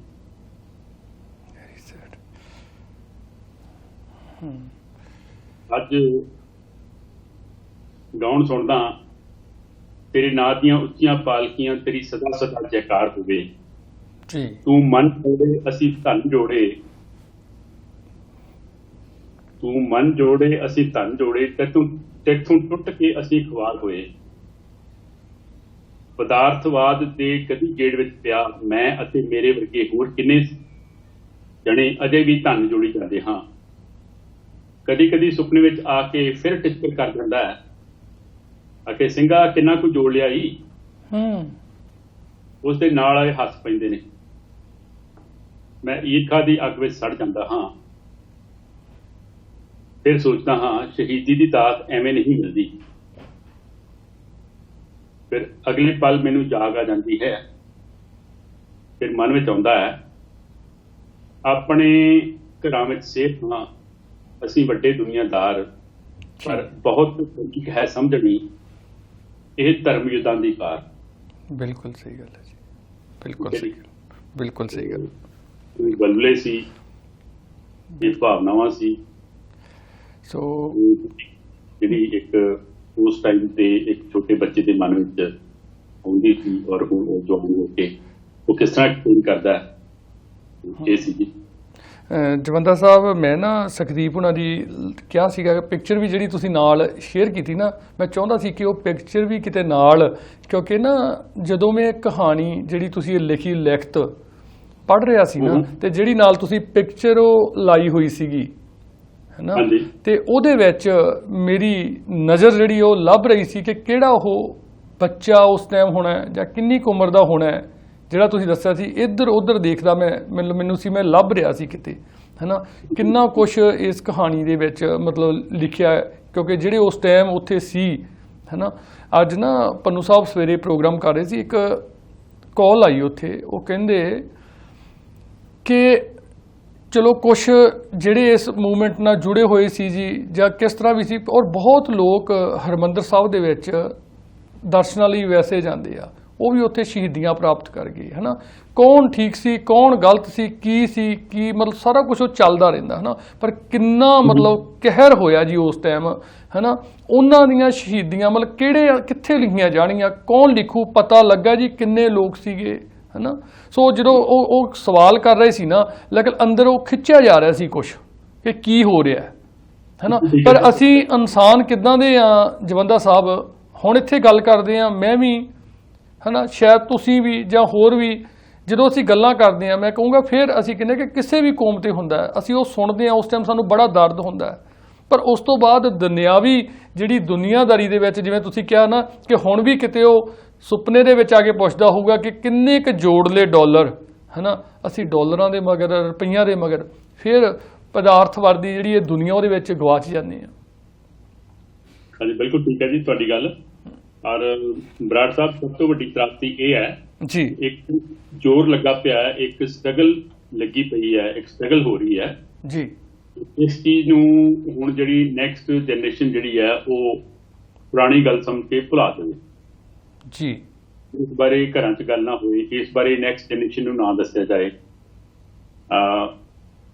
ਪਰ ਇਹ ਸਾਡੀ ਰਿਸਪੌਂਸਿਬਿਲਿਟੀ, ਜਿਸ ਤਰ੍ਹਾਂ ਮੈਂ ਪ੍ਰੋਗਰਾਮ ਸ਼ੁਰੂ ਹੋਣ ਤੋਂ ਪਹਿਲਾਂ ਦੱਸਿਆ ਸੀ, ਰਿਕੁਐਸਟ ਕੀਤੀ ਸੀ ਕਿ ਸਾਡੀ ਰਿਸਪੌਂਸਿਬਿਲਿਟੀ ਹੈ ਕਿ ਇਹਦੇ ਸਾਰੇ ਪੱਖ ਜਿਹੜੇ ਨੇ ਉਹਨਾਂ ਤੋਂ ਜਾਣੂ ਕਰਵਾਇਆ ਜਾਏ, ਕਿਉਂਕਿ ਸਾਡੀ ਜਿਹੜੀ ਲੈਗੇਸੀ ਹੈ, ਸਾਡਾ ਜਿਹੜਾ ਇਤਿਹਾਸ ਹੈ, ਸਾਡੀ ਜਿਹੜੀ ਕੌਮੀ ਵਸੀਅਤ ਹੈ, ਉਹ ਨੈਕਸਟ ਜਨਰੇਸ਼ਨ ਨੇ ਅੱਗੇ ਲੈ ਕੇ ਜਾਣੀ ਹੈ। ਔਰ ਉਸ ਚੀਜ਼ ਨੂੰ ਜਿਸ ਤਰੀਕੇ ਨਾਲ ਅਸੀਂ ਦੱਸਾਂਗੇ, ਉਸ ਤਰੀਕੇ ਨਾਲ ਹੀ ਉਹ ਅੱਗੇ ਫਾਰਮੇਟ ਹੋਏਗੀ ਨੈਕਸਟ ਜਨਰੇਸ਼ਨ 'ਚ। ਸੋ ਇਹ ਬਹੁਤ ਜ਼ਰੂਰੀ ਹੈ ਜੀ। ਕੁਝ ਲੋਕ ਕੁਝ ਕਿੰਤੂ ਪਰੰਤੂ ਦੇ ਚੱਕਰ 'ਚ ਪੈ ਜਾਂਦੇ ਆ, ਇਸ ਤਰ੍ਹਾਂ ਕਿਉਂ ਹੋਇਆ, ਆਓ ਇਸ ਤਰ੍ਹਾਂ ਕਿਉਂ ਹੋਇਆ, ਇਸ ਤਰ੍ਹਾਂ ਕਿਉਂ ਹੋਇਆ। ਹਾਂਜੀ, ਉਹ ਦੇਖੋ 36-37 ਸਾਲ ਤੋਂ ਆਪਾਂ ਉਹ ਕੁਐਸਚਨਸ ਦੇ ਜਵਾਬ ਦੇ ਰਹੇ ਹਾਂ ਜੀ, ਸਾਰਾ ਹੈਗਾ ਜੀ। ਇਹ ਵੀ ਪਤਾ ਜੀ ਕਿ ਸਰਕਾਰਾਂ ਦੇ ਹੱਥ ਮੀਡੀਆ ਸੀ, ਉਹਨਾਂ ਨੇ ਕਿਸ ਤਰ੍ਹਾਂ ਬਦਨਾਮ ਕੀਤਾ। ਅੰਦਰੋਂ ਗੱਲ ਕੁਝ ਹੋਰ ਕਹੀ ਜਾਂਦੀ ਸੀ, ਬਾਹਰ ਅਖਬਾਰਾਂ 'ਚ ਕੁਝ ਹੋਰ ਛਪਦੀ ਸੀ, ਜੋ ਛਪਦੀ ਸੀ ਉਹ ਅੰਦਰੋਂ ਕਹੀ ਨਹੀਂ ਸੀ ਕੀਤੀ ਜਾਂਦੀ। ਔਰ ਦੇਖੋ ਜੀ, ਜਿਸ ਤਰ੍ਹਾਂ ਮੈਂ ਪੜ੍ਹਿਆ ਸੀ ਆਪਣੀ ਲਿਖਤ ਵਿੱਚ ਕਿ ਉਹ ਪੰਛੀ ਇਕੱਲਾ ਹੈ, ਇਹਦੇ ਮਗਰ ਸ਼ਿਕਾਰੀ ਬਹੁਤੇ। ਤੇ ਵਾਕਿਆ ਹੀ ਤੁਸੀਂ ਦੇਖ ਲਓ ਵੀ ਜਿਹੜੇ ਆਪਣੇ ਪੱਗਾਂ ਵਾਲੇ ਸੀ, ਜਿਹੜੇ ਆਪਣੇ ਵਰਕੇ ਦਿਸਦੇ ਸੀ, ਉਹ ਵੀ ਪਿੱਛੇ ਪਏ ਹੋਏ ਸੀ ਕਿ ਇਹਦੀ ਦੁਕਾਨ ਬੰਦ ਕਰਾਉਣੀ ਹੈ। ਜਿਹੜੀਆਂ ਹੋਰ ਧਿਰਾਂ ਸੀ ਪੰਜਾਬ ਦੀਆਂ, ਉਹ ਸਾਰੀਆਂ ਪਿੱਛੇ ਪਈਆਂ ਸੀ, ਦਿੱਲੀ ਪਿੱਛੇ ਪਈ ਸੀ, ਔਰ ਇੰਟਰਨਲੀ ਵੀ ਇੰਨਾ ਅਪੋਜੀਸ਼ਨ ਸੀ। ਪਰ ਫਿਰ ਵੀ ਇੱਕ ਸਿਧਾਂਤ ਲੈ ਕੇ ਉੱਠਿਆ ਉਹ ਇਨਸਾਨ, ਔਰ ਉਸ ਸਿਧਾਂਤ ਨੂੰ ਆਪਣੇ ਸੀਨੇ ਦੇ ਨਾਲ ਲਾ ਕੇ ਉਸਨੇ ਇੱਥੋਂ ਰਵਾਨਗੀ ਪਾਈ। ਕਿ ਜਦੋਂ ਕਿਸੇ ਨੇ ਪੁੱਛਿਆ ਉਸਨੂੰ ਕਿ ਤੁਹਾਡਾ ਦਿੱਲੀ ਦੇ ਨਾਲ ਰੌਲਾ ਕੀ ਹੈ ਜੀ, ਪ੍ਰੈਸ ਰਿਪੋਰਟਰਸ ਦੇ ਗਰੁੱਪ ਆਫ ਪ੍ਰੈਸ ਰਿਪੋਰਟਰ ਸੀ, ਤੇ ਉਹ ਕਹਿੰਦੇ ਵੀ ਤੁਹਾਡਾ ਦਿੱਲੀ ਦੇ ਨਾਲ ਰੌਲਾ ਕੀ ਆ। ਉਹ ਕਹਿੰਦੇ ਜੀ ਕਿ ਦਿੱਲੀ ਕਹਿੰਦੀ ਹੈ ਕਿ ਧੌਣ ਨੀਵੀਂ ਕਰਕੇ ਤੁਰ, ਤੇ ਮੈਂ ਕਹਿੰਦਾ ਕਿ ਮੈਂ ਧੌਣ ਸਿੱਧੀ ਕਰਕੇ ਤੁਰਨਾ, ਬਸ ਇੰਨਾ ਹੀ ਰੌਲਾ। ਇਹ ਦੇਖੋ ਕਿੰਨਾ ਡਿਪਲੋਮੈਟਿਕ ਔਰ ਕਿੰਨਾ ਵਿਅੰਗ ਵਾਲਾ ਔਰ ਕਿੰਨਾ ਸਟੇਟ ਫॉरवर्ड आंसर, रादर देन कि बहुत लंबी कहानी सुनाई जाएगी, आ धक्का होया जी। और ਉਸ ਤੱਕ ਉਹਨਾਂ ਧੱਕਿਆਂ ਦੀ ਦਾਸਤਾਨ ਹਾਲੇ ਵੀ ਕੰਟੀਨਿਊਸ। ਮੈਂ ਅੱਜ ਹੀ ਤੁਹਾਨੂੰ ਦੱਸਦਾ ਕਿ ਮੈਂ ਪੜ੍ਹਿਆ ਸੀ ਜੀ ਕਿ ਚੰਡੀਗੜ੍ਹ ਪਾਸਪੋਰਟ ਆਫਿਸ ਦੇ ਬਾਹਰ ਇੱਕ ਤਖਤੀ ਲਮਕੀ ਪਈ ਹੈ ਜੀ, ਜਿਹਦੇ ਚ ਇੰਸਟਰਕਸ਼ਨਸ ਅੰਗਰੇਜ਼ੀ ਦੇ ਵਿੱਚ ਨੇ ਔਰ ਹਿੰਦੀ ਵਿੱਚ ਨੇ ਜੀ। ਔਰ ਉਸ ਤਖਤੀ ਦੇ ਪਿੱਛੇ ਇੱਕ ਪੁਰਾਣੀ ਤਖਤੀ, ਜਿਹੜੀ ਪੁਰਾਣੀ ਤਖਤੀ ਨਹੀਂ ਹੈ, ਉਹ ਕੰਧ ਉੱਤੇ ਲਿਖੇ ਇੰਸਟਰਕਸ਼ਨਸ ਵੀ ਨਾਲ ਹੀ ਨੇ, ਕਿਉਂਕਿ ਉਹ ਜਿਹੜੀਆਂ ਪੁਰਾਣੀਆਂ ਇੰਸਟਰਕਸ਼ਨ ਸੀ ਉਹਨਾਂ ਦੇ ਉੱਤੇ ਉਹਨਾਂ ਨੇ ਤਖਤੀ ਲਾਈ ਹੈ, ਉਹਦੇ ਥੱਲੇ ਪੰਜਾਬੀ ਲਿਖੀ ਹੋਈ ਹੈ। ਪੁਰਾਣੀਆਂ ਜਿਹੜੀਆਂ ਇੰਸਟਰਕਸ਼ਨਸ ਹੈ ਉਹਦੇ 'ਚ ਪੰਜਾਬੀ ਹੈ, ਹਿੰਦੀ ਹੈ, ਅੰਗਰੇਜ਼ੀ ਹੈ, ਬਟ ਜਿਹੜੀ ਨਵੀਂ ਤਖਤੀ ਉਹਦੇ ਉੱਪਰ ਲਾਈ ਉਹਦੇ 'ਚ ਪੰਜਾਬੀ ਗਾਇਬ ਹੈ। तो इसे चीज का तो उदों रौला सी जी। उनका जिहड़ा मान सत्कार जिहड़ा वो पानियां दे रौले सी, यूथ ना हुंदे धक्के, अनएम्पलॉयमेंट दी गल उदों हुंदी सी। हुण आनंदपुर साहब दा मता जिहड़ा ओनू एक हवा बना के पेश कीता जांदा है जी। मता जिहड़ा एक सरदार कपूर सिंह जी ने ओनू ड्राफ्ट कीता सी, ओनू एक बड़ा वड्डा हवा बना के पता नहीं किहड़ी चीज है देश टुट जाएगा हो जाएगा, लेकिन ਉਹਦੇ ਤੇ ਵੱਧ ਅਧਿਕਾਰਾਂ ਦੀ ਮੰਗ ਕੀਤੀ ਗਈ ਹੈ। ਵੱਧ ਅਧਿਕਾਰ ਕਿतना है कि ਬਣਦਾ ਹੱਕ ਬਣਦਾ ਸਤਿਕਾਰ ਦਿੱਤਾ ਜਾਏ। ਹੁਣ ਦੇਖੋ 47 ਤੋਂ ਪਹਿਲਾਂ ਇੱਕ ਵਾਅਦਾ ਕੀਤਾ ਗਿਆ ਸੀ ਕਿ ਤੁਹਾਨੂੰ ਵੰਡ ਤੋਂ ਬਾਅਦ ਇੱਕ ਖੁਦ ਮੁਖਤਿਆਰ ਖਿੱਤੇ ਵਿੱਚ ਤੁਹਾਨੂੰ ਆਪਣੀ ਜ਼ਿੰਦਗੀ ਆਪ ਜਿਉਣ ਦਾ ਅਧਿਕਾਰ ਦਿੱਤਾ ਜਾਏਗਾ ਜੀ। 1952 ਜਦੋਂ ਉਹਨਾਂ ਨੂੰ ਉਹ ਵਾਅਦਾ ਯਾਦ ਕਰਾਇਆ ਤਾਂ ਉਹ ਕਹਿੰਦੇ ਕਿ ਉਹ ਤੇ ਗੱਲ ਪੁਰਾਣੀ ਹੋ ਗਈ, ਹੁਣ ਤੁਸੀਂ ਬਦਲੇ ਹੋਏ ਹਾਲਾਤ ਦੇ ਮੁਤਾਬਿਕ ਗੱਲ ਕਰੋ। ਪਹਿਲਾ ਛੁਰਾ ਜਿਹੜਾ ਕੌਮ ਦੀ ਪਿੱਠ ਵਿੱਚ ਉਸ ਦਿਨ ਵੱਜਾ ਸੀ, ਠੀਕ ਹੈ ਜੀ। तो एक बड़ी लंबी कहानी है जी, कितने फिर डिस्कस करेंगे, पर ये चीज मेरी वन रिक्वेस्ट है कि आपने ਜਵੰਦਰ ਸਾਹਿਬ, ਜਿਸ ਤਰ੍ਹਾਂ ਤੁਸੀਂ ਕਿਹਾ ਨਾ ਕਿ ਜਿਹੜਾ ਇਤਿਹਾਸ ਹੁੰਦਾ ਕਦੇ ਵੀ, ਕਿਉਂਕਿ ਇਤਿਹਾਸ ਜਾਣਨਾ ਬਹੁਤ ਜ਼ਰੂਰੀ ਆ, ਬਹੁਤ ਜ਼ਰੂਰੀ ਆ। ਜਿਵੇਂ ਦੱਸਦੇ ਰਹੇ ਆ, ਆਪਾਂ ਇਹ ਨਹੀਂ ਕਹਿੰਦੇ ਕਿ ਤੁਸੀਂ ਇਹ ਕਰੋ, ਪਰ ਜਿਹੜਾ ਸਾਡਾ ਇਤਿਹਾਸ ਆ ਕੀ ਹੋਇਆ, ਜਿਵੇਂ ਮੈਂ ਸ਼ੁਰੂ 'ਚ ਹੀ ਕਿਹਾ ਸੀਗਾ ਜੀ ਕਿ ਕਿਸੇ ਵੀ ਕੌਮ ਨਾਲ ਨਾ ਹੋਵੇ ਜਵੰਦਰ ਸਾਹਿਬ, ਔਰ ਜਿਹੜੀਆਂ ਕੌਮਾਂ ਨਾਲ ਹੁੰਦਾ ਜਿਨ੍ਹਾਂ ਦੇ ਮਤਲਬ ਤੁਸੀਂ ਕੁਛ ਜਿਹੜੇ ਸ਼ਹੀਦ ਹੋ ਗਏ ਔਰ ਕੁਛ ਲੋਕ ਜੁੜੇ ਹੋਏ ਸੀਗੇ, ਮਤਲਬ ਉਹਨਾਂ ਨਾਲ ਕਿਸੇ ਨਾ ਕਿਸੇ ਕੋਈ ਰਿਸ਼ਤੇਦਾਰੀ ਕੋਈ ਕਿਸ ਤਰ੍ਹਾਂ ਜੁੜੇ ਹੋਏ ਸੀ, ਔਰ ਆਪਾਂ ਦੇਖਦੇ ਹਾਂ ਕਿ ਉਹ ਪਰਿਵਾਰ ਕਿਸ ਤਰ੍ਹਾਂ ਹਜੇ ਤੱਕ ਵੀ ਬਾਹਰ ਨਹੀਂ ਨਿਕਲਦੇ, ਉਸ ਚੀਜ਼ ਦੇ ਵਿੱਚੋਂ ਨਿਕਲ ਨਹੀਂ ਸਕੇ ਜੀ, ਹੈ ਨਾ। ਉਮਰਾਂ ਬੀਤ ਜਾਂਦੀਆਂ, ਹੈ ਨਾ। ਔਰ ਤੁਸੀਂ ਸ਼ਬਦ ਇੱਕ ਵਰਤਿਆ ਸੀ, ਦੋਗਲਾਪਣ, ਹੈ ਨਾ। ਰਾਜਨੀਤੀ ਦੀ ਭੁੱਖ, ਕੁਰਸੀ ਦੀ ਭੁੱਖ ਹਮੇਸ਼ਾ ਚੱਲਦੀ ਆਈ ਆ, ਅੱਜ ਵੀ ਚੱਲਦੀ ਆ। ਪਤਾ ਹੀ ਨਹੀਂ ਲੱਗਦਾ ਜੀ ਕਿਹੜੀ ਪਾਰਟੀ ਕਦੋਂ ਕਿੱਥੇ ਕਿਵੇਂ, ਕਿਹੜਾ ਬਿਆਨ ਅੱਜ ਆ ਜੀ, ਸ਼ਾਮ ਨੂੰ ਕਿਹੜਾ ਹੋਣਾ, ਕੱਲ ਨੂੰ ਕਿਹੜਾ ਹੋਣਾ, ਇਲੈਕਸ਼ਨ ਤੋਂ ਪਹਿਲਾਂ ਕਿਹੜਾ ਹੋਣਾ, ਤੇ SYL ਦਾ ਮੁੱਦਾ ਕਦੋਂ ਉੱਠ ਕੇ ਬਾਹਰ ਆ ਜਾਂਦਾ ਜੀ ਆਪਣੇ ਆਪ ਹੀ। ਸਾਰਾ ਕੁਝ ਜੋ ਕੁਝ ਵੀ ਚੱਲਦਾ ਜੀ, ਆਪਾਂ ਜਦੋਂ ਮੈਂ ਵੀ ਛੋਟਾ ਜਿਹਾ ਹੁੰਦਾ ਹੀ ਮੈਨੂੰ ਸ਼ੌਂਕ ਸੀਗਾ ਜੀ ਰਾਜਨੀਤਿਕ ਗੱਲਾਂ ਸੁਣਨੀਆਂ, ਹੈ ਨਾ। ਕੁਝ ਲੀਡਰਾਂ ਨੇ ਬੋਲਣਾ, ਉਹਨਾਂ ਦੇ ਪਿੱਛੇ ਪਿੱਛੇ ਪਿੰਡਾਂ ਦੇ ਵਿੱਚ ਤੁਰੇ ਫਿਰਨਾ, ਕੀ ਬੋਲਦੇ ਆ, ਹੈ ਨਾ, ਕਦੋਂ ਕੀ ਬਿਆਨ ਸੀ ਜੀ। ਅੱਜ ਤੱਕ ਉਦੋਂ ਤੋਂ ਲੈ ਕੇ ਅੱਜ ਤੱਕ ਦੇਖਦੇ ਆ ਜੀ ਕਿੰਨੇ ਵਾਰੀ ਚੇਂਜ ਹੋ ਜਾਂਦੇ ਆ। ਮਤਲਬ ਕਈ ਵਾਰ ਤਾਂ ਜੀ ਇੱਥੋਂ ਉੱਠ ਕੇ ਅਗਲੇ ਥਾਂ ਜਾਂਦੇ ਆ, ਉੱਥੇ ਬਿਆਨ ਚੇਂਜ ਕਰ ਦਿੰਦੇ ਆ। ਸਿਰਫ ਇੱਕ ਰਾਜਨੀਤੀ, ਕੁਰਸੀ, ਰੁਪਈਏ, ਡਾਲਰ, ਲੁੱਟ ਖਸੁੱਟ, ਕਿਸ ਤਰ੍ਹਾਂ ਲੋਕਾਂ ਨੂੰ ਲੁੱਟਣਾ ਜੀ, ਬਰਬਾਦ ਕਰਤਾ ਇਹਨਾਂ ਲੋਕਾਂ ਨੇ ਕੌਮ ਨੂੰ ਜੀ। ਜਿਹੜੀਆਂ ਵੀ ਕੌਮਾਂ ਦੇ ਵਿੱਚ ਇਦਾਂ ਦੇ ਦੋਗਲੇ ਲੋਕ ਹੈਗੇ ਆ।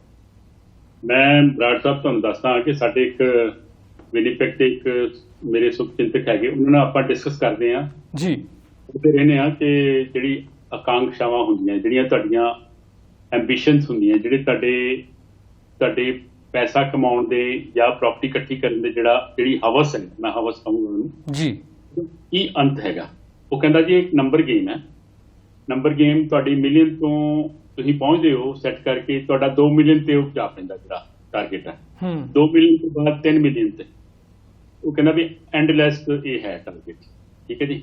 ਔਰ ਜਿਹੜਾ ਉਸ ਟਾਰਗੇਟ ਅਚੀਵਮੈਂਟ ਦੇ ਵਿੱਚ ਪੈ ਜਾਂਦਾ ਉਹਦੇ ਵਿੱਚ ਫਿਰ ਸਾਰਾ ਕੁਝ ਉਹ ਕੰਪਰੋਮਾਈਜ਼ ਤੇ ਲਾ ਦਿੰਦਾ, ਆਪਣਾ ਸਾਰਾ ਕੁਝ ਉਹ ਕਰ ਦਿੰਦਾ ਹੈਗਾ, ਠੀਕ ਹੈ ਜੀ। ਮੈਂ ਨਹੀਂ ਕਹਿੰਦਾ ਕਿ ਪੈਸੇ ਨਾ ਕਮਾਓ, ਤੇ ਕਮਾਉਣ ਜਿਹੜੇ ਹਰ ਬੰਦੇ ਦਾ ਰਾਈਟ ਹੈ, ਡਿਊਟੀ ਹੈ, ਰਿਸਪੌਂਸਿਬਿਲਿਟੀ ਹੈ, ਪਰ ਆਪਣੀ ਆਤਮਾ ਨੂੰ ਮਾਰ ਕੇ, ਆਪਣੀ ਜ਼ਮੀਰ ਨੂੰ ਮਾਰ ਕੇ, ਪੈਸੇ ਕਮਾ ਕੇ ਔਰ ਫਿਰ ਉਸ ਚੀਜ਼ ਨੂੰ ਤੁਸੀਂ ਨੈਕਸਟ ਜਨਰੇਸ਼ਨ ਨੂੰ ਦਿਓਗੇ ਤੇ ਉਹਦਾ ਐਕਸਪਲੇਨੇਸ਼ਨ ਜਿਹੜੀ ਹੈ ਉਸ ਇਨਸਾਨ ਨੇ ਬੜੀ ਵਧੀਆ ਦਿੱਤੀ ਸੀ ਕਿ ਜ਼ਮੀਰ ਦਾ ਮਰਨਾ ਜਿਹੜਾ ਉਹ ਅਸਲ ਮੌਤ ਹੁੰਦੀ ਹੈ, ਸਰੀਰ ਦਾ ਮਰਨਾ ਮੌਤ ਨਹੀਂ ਹੈ।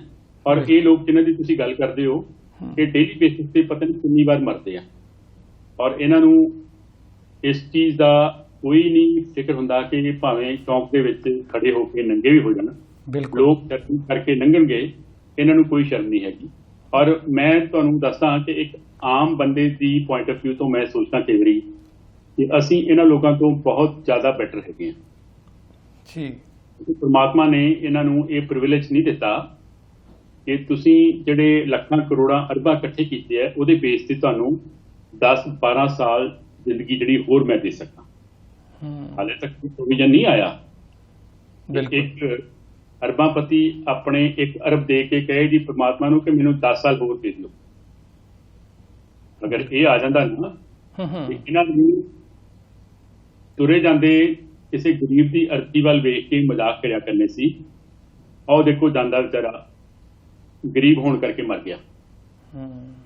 ਜਦੋਂ ਆਵਾਜ਼ ਪੈਂਦੀ ਹੈ ਨਾ ਉਦੋਂ ਸਾਰਿਆਂ ਨੂੰ ਜਾਣਾ ਪੈਂਦਾ ਹੈਗਾ, ਚਾਹੇ ਉਹ ਕਰੋੜਾਪਤੀ ਹੈ, ਅਰਬਾਂਪਤੀ ਹੈ, ਚਾਹੇ ਉਹਦੇ 10 ਪ੍ਰਾਪਰਟੀਆਂ ਨੇ, 20 ਪ੍ਰਾਪਰਟੀਆਂ ਨੇ।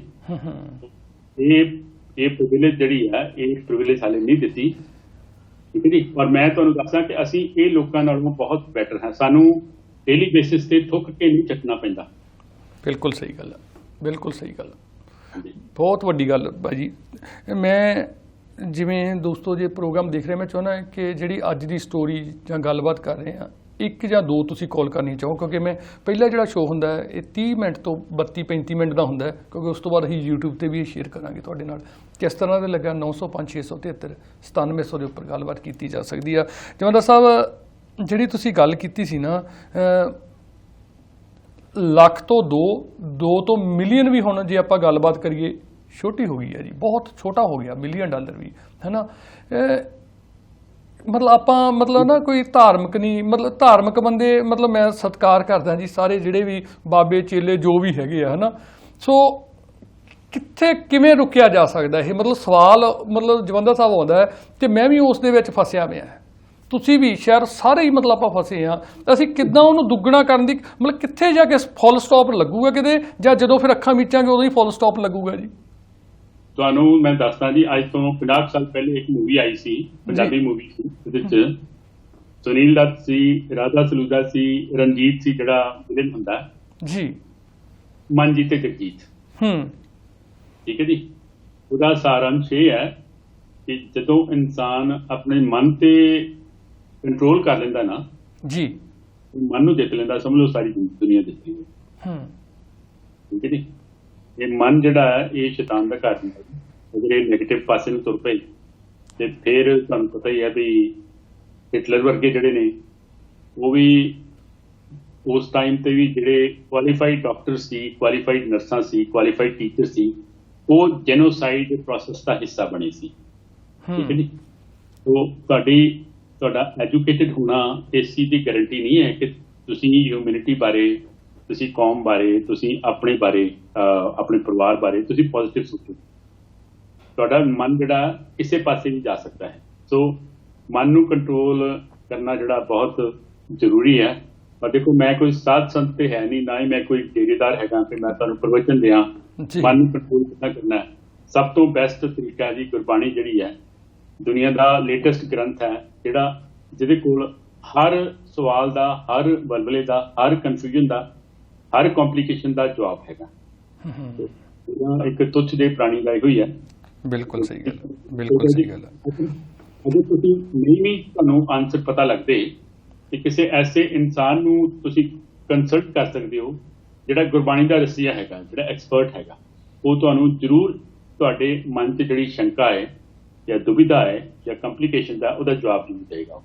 ਬਿਲਕੁਲ ਸਹੀ ਗੱਲ ਹੈ ਜਵੰਦਰ ਸਾਹਿਬ। ਕਈ ਵਾਰ ਨਾ ਪੈਸੇ ਦਾ ਇੰਨਾ ਕੁ ਗਰੂਰ ਬੰਦੇ ਦੇ ਵਿੱਚ ਆ ਜਾਂਦਾ, ਉਹ ਫਿਰ ਤੁਰਦਾ ਵੀ ਆਪਣੇ ਆਪ ਨੂੰ ਦੇਖ ਦੇਖ ਕੇ, ਗੱਡੀਆਂ ਵੀ ਮਤਲਬ ਆਪਣੇ ਆਪ ਦੀਆਂ ਹੈ ਨਾ ਦੇਖ ਕੇ ਨਿਕਲਣਾ ਬਾਹਰ, ਬੜਾ ਕੁਝ ਹੋ ਜਾਂਦਾ। ਅਤੇ ਮੈਨੂੰ ਲੱਗਦਾ ਜੀ ਹੁਣ ਆਪਾਂ ਇੱਕ ਬ੍ਰੇਕ ਲਈਏ ਦੋਸਤੋ, ਅਤੇ ਮੈਂ ਦੱਸਦਾ ਹਰਪ੍ਰੀਤ ਜਵੰਦਾ ਸਾਹਿਬ ਵਿਨੀਪੈਗ ਦੇ ਵਿੱਚ ਰੀਅਲ ਸਟੇਟ ਦਾ ਜਿਹੜਾ ਆਪਣਾ ਬਿਜ਼ਨਸ ਕਰਦੇ ਆ। ਕਦੇ ਵੀ ਤੁਹਾਨੂੰ ਜ਼ਰੂਰਤ ਹੁੰਦੀ ਆ, ਕਿਉਂਕਿ ਸੈਕਿੰਡ ਪਾਰਟ 'ਚ ਅਸੀਂ ਜਾ ਕੇ ਗੱਲਬਾਤ ਵੀ ਕਰਾਂਗੇ।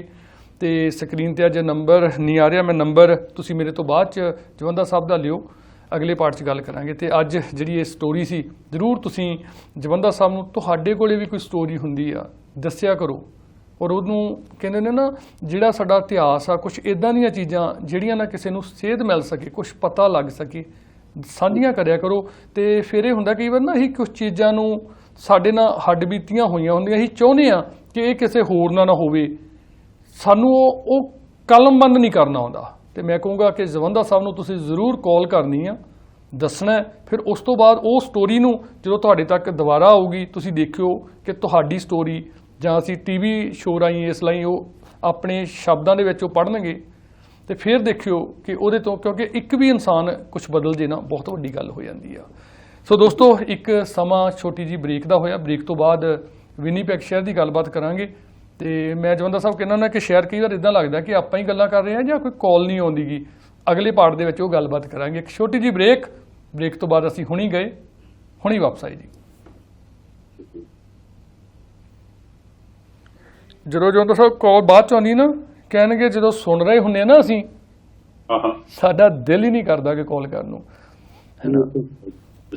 ਮੈਂ ਨਾ ਜਿਵੇਂ ਭਾਜੀ ਇਹ ਪੜ੍ਹ ਰਿਹਾ ਨਾ, ਮਤਲਬ ਕਈ ਵਾਰ ਉਹੀ ਗੱਲ ਕਿ ਕਿਉਂ ਗੱਲ ਕਰਦੇ ਆ। ਇੱਕ ਆ ਵੀਡੀਓ ਵੀ ਮੈਂ ਕੱਲ੍ਹ ਦੇਖ ਰਿਹਾ ਸੀ ਜਥੇਦਾਰ ਸਾਹਿਬ ਦੀ, ਭਾਈ ਸਾਹਿਬ ਦੀ, ਕਿ ਉਹਨਾਂ ਤੋਂ ਸਵਾਲ ਕੀਤੇ ਜਾ ਰਹੇ ਆ, ਉਹ ਕਹਿੰਦੇ ਵੀ ਨਾ ਗੱਲ ਕਰੋ, ਹਾਂਜੀ, ਹੈ ਨਾ। ਦੇਖੀ ਤੁਸੀਂ ਉਹ ਵੀਡੀਓ ਜੀ? ਹਾਂਜੀ ਹਾਂਜੀ, ਹੈ ਨਾ। ਅਤੇ ਚਲੋ ਮਤਲਬ ਕੀ ਕਾਰਨ ਹੋਇਆ, ਕਿਉਂ ਮਤਲਬ ਹੋਇਆ, ਪਰ ਉਹ ਜਿਹੜੀਆਂ ਵੀਡੀਓ ਵਾਇਰਲ ਹੁੰਦੀਆਂ ਨਾ, ਠੇਸ ਪਹੁੰਚਾਉਂਦੀਆਂ ਦਿਲ ਨੂੰ ਜੀ, ਹੈ ਨਾ। ਬਿਲਕੁਲ, ਉਹ ਅਸਲ ਵਿੱਚ ਮੈਨੂੰ ਤਾਂ ਪਹਿਲਾਂ ਹੀ ਸੀ ਕਿ ਉਹ ਪ੍ਰੋਜੈਕਟਡ ਬੰਦਾ ਹੈ, ਔਰ ਜਿਹੜੀ ਪ੍ਰੋਜੈਕਟਡ ਪਰਸਨੈਲਿਟੀ ਹੈ ਉਹ ਇੱਕ ਪਪਟ ਦੀ ਤਰ੍ਹਾਂ ਕੰਮ ਕਰਦੀ ਹੈ। ਇੱਕ ਜਿਸ ਤਰ੍ਹਾਂ ਕਠਪੁਤਲੀ ਹੁੰਦੀ ਹੈ, ਪਿੱਛੋਂ ਤਾਰ ਹਿਲਦੀ ਹੈ ਤਾਂ ਬੋਲਦੇ ਆ, ਤੇ ਹੋ ਸਕਦਾ ਪਿੱਛੋਂ ਚੰਗੀ ਸ਼ਿਟ ਮਿਲੀ ਹੋਏ ਵੀ ਜਿਹਦੇ ਬਾਰੇ ਨਹੀਂ ਗੱਲ ਕਰਨਾ। ਮੈਂ ਤੁਹਾਨੂੰ ਇੱਕ ਦੱਸਦਾ ਹਾਂ ਜਵੰਦਾ ਸਾਹਿਬ, ਇੱਕ ਕਾਲਰ ਆਪਾਂ ਹੈ ਆਫਰ ਹੀ ਆ, ਪਰ ਉਹਨਾਂ ਨਾਲ ਗੱਲ ਕਰਦੇ ਹਾਂ। ਸਤਿ ਸ਼੍ਰੀ ਅਕਾਲ ਜੀ। ਸਤਿ ਸ੍ਰੀ ਅਕਾਲ ਜੀ, ਤੁਹਾਡਾ ਪ੍ਰੋਗਰਾਮ ਸੁਣ ਰਹੇ ਹਾਂ ਜੀ, ਤੇ ਹੁਣ ਐਡ ਆ ਰਹੀ ਹੈ, ਮੈਂ ਕਿਹਾ ਚਲੋ ਗੱਲ ਕਰ ਲਈਏ। ਅੱਛਾ, ਐਡ 'ਚ ਗੱਲ ਕਰਨ ਲੱਗੀ ਹੋ। ਜਵੰਦਾ ਸਾਹਿਬ ਵੀ ਸੁਣ ਰਹੇ ਆ ਜੀ ਤੁਹਾਨੂੰ। ਅੱਛਾ, ਚਲੋ ਜੀ। ਜਵੰਦਾ ਸਾਹਿਬ ਨੂੰ ਸੁਣ ਕੇ ਬਹੁਤ ਰੂਹ ਖੁਸ਼ ਹੋਈ। ਮਹਾਰਾਜ ਨੇ ਬਹੁਤ ਮਤਲਬ ਕਿ ਇਹ ਨਜ਼ਾਰਾ ਅੱਖਾਂ ਸਾਹਮਣੇ ਬੰਨ੍ਹਤਾ ਇਹਨਾਂ ਨੇ ਪੂਰਾ, ਤੇ ਲਿਖਦੇ ਰਹੋ ਤੇ ਸੁਣਾਉਂਦੇ ਰਹੋ। ਤੇ ਕਿਉਂਕਿ ਉਹ TV ਤੇ ਉਹ ਐਡ ਆ ਰਹੀ ਸੀ, ਮੈਂ ਤਾਂ ਕਿਹਾ ਸੀਗਾ। ਤੇ ਬਾਕੀ ਸੰਦੀਪ ਸਿੰਘ ਜੀ, ਤੁਸੀਂ ਬਹੁਤ ਸਿਆਣੇ ਆ, ਤੁਸੀਂ ਉਮਰ ਨਾਲ ਤੁਸੀਂ ਬਹੁਤ ਸਿਆਣੇ ਆ, ਮਤਲਬ ਕਿ ਤੁਹਾਨੂੰ ਪਤਾ ਹੀ ਆਪ ਨੂੰ ਵੀ ਸ਼ਾਇਦ। ਤੇ ਲੱਗੇ ਰਹੋ, ਤੇ ਮੈਂ ਬਹੁਤ ਆਨੰਦ ਮਾਣੀ ਦਾ ਤੁਹਾਡੀਆਂ ਗੱਲਾਂ ਸੁਣ ਕੇ। ਤੇ ਤੁਸੀਂ ਹੋਰ ਵੀ ਪ੍ਰੋਗਰਾਮ ਲੈ ਕੇ ਆਉਣਾ ਨਾ, ਵੱਖਰੇ ਦਿਨਾਂ ਵਿੱਚ ਵੱਖਰੇ ਸੁਝਾਅ ਦਿੰਦੇ ਆ, ਲੋਕਾਂ ਨੂੰ ਦੱਸਦੇ ਆ ਤੇ ਗਾਈਡਲਾਈਨ ਦੇ ਰਹੇ ਆ।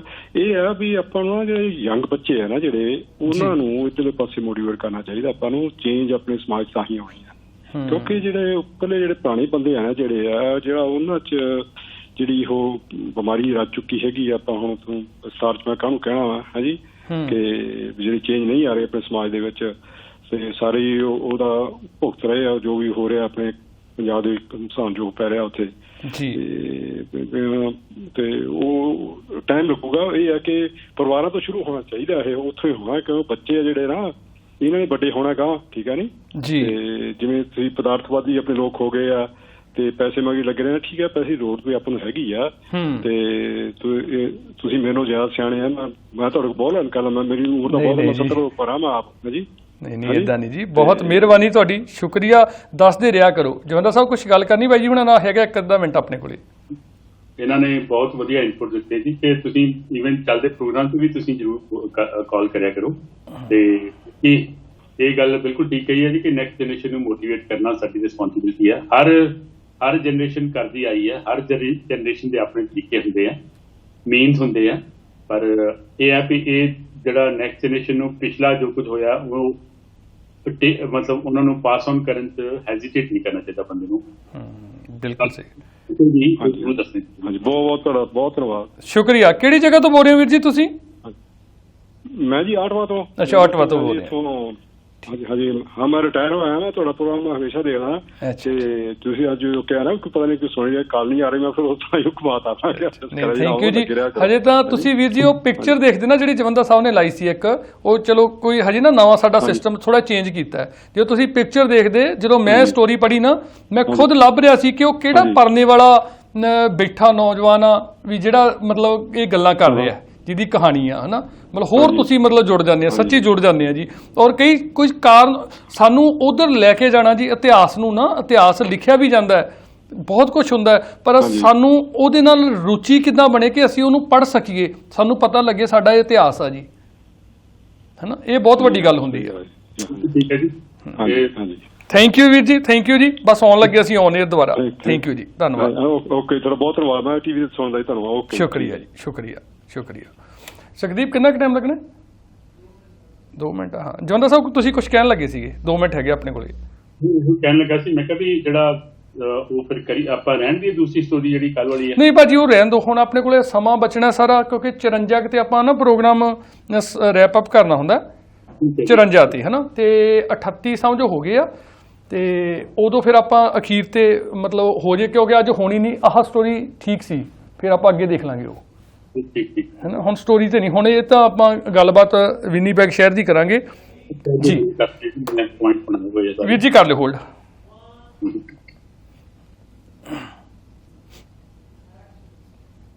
ਸਵਾਗਤ ਜੀ ਆਇਆਂ ਨੂੰ ਇੱਕ ਵਾਰੀ ਫਿਰ ਦੇਸੀ ਰੰਗ ਸ਼ੋਅ ਦੇ ਵਿੱਚ।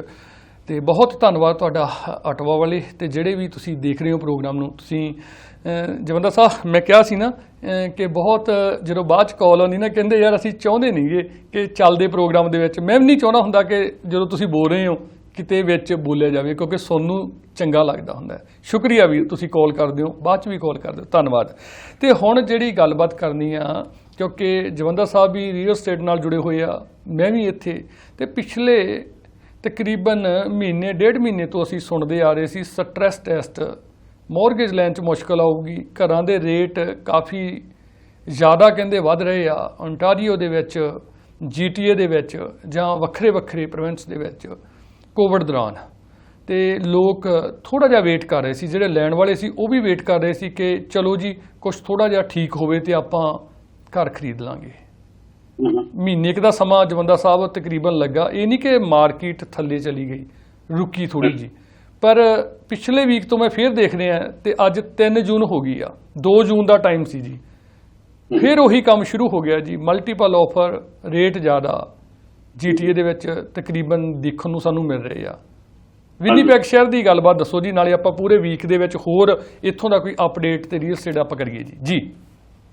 ਵਿਨੀਪੈਗ ਦੇਖੋ, ਹਰ ਪੁਆਇੰਟ ਆਫ ਵਿਊ ਤੋਂ ਆਪਾਂ ਅਕਸਰ ਗੱਲ ਕਰਦੇ ਹਾਂ ਕਿ ਅੱਗੇ ਜਾ ਰਿਹਾ, ਪ੍ਰੋਗਰੈਸ ਕਰ ਰਿਹਾ ਹੈ ਜੀ। ਨਵੀਂ ਸਾਰੀਆਂ ਨੇ, ਨਵੇਂ ਪਿੰਡਰ ਆ ਰਹੇ ਹੈਗੇ, ਨਵੀਂ ਐਕਸਪੈਂਸ਼ਨ ਹੋ ਰਹੀ ਹੈ ਸਿਟੀ ਦੇ ਵਿੱਚ ਜੀ, ਪਰ ਪਿਛਲੇ ਕੁਝ ਮਹੀਨਿਆਂ ਤੋਂ ਜਿਹੜਾ ਇਨਵੈਂਟਰੀ ਸੀ ਜੀ, ਉਹਦੇ ਵਿੱਚ ਸਪਲਾਈ ਜਿਹੜੀ ਫਰੈਸ਼ ਸਪਲਾਈ ਸੀ ਉਹਦੇ ਥੋੜਾ ਬੈਲੈਂਸ ਵਿਗੜਿਆ ਹੋਣ ਕਰਕੇ।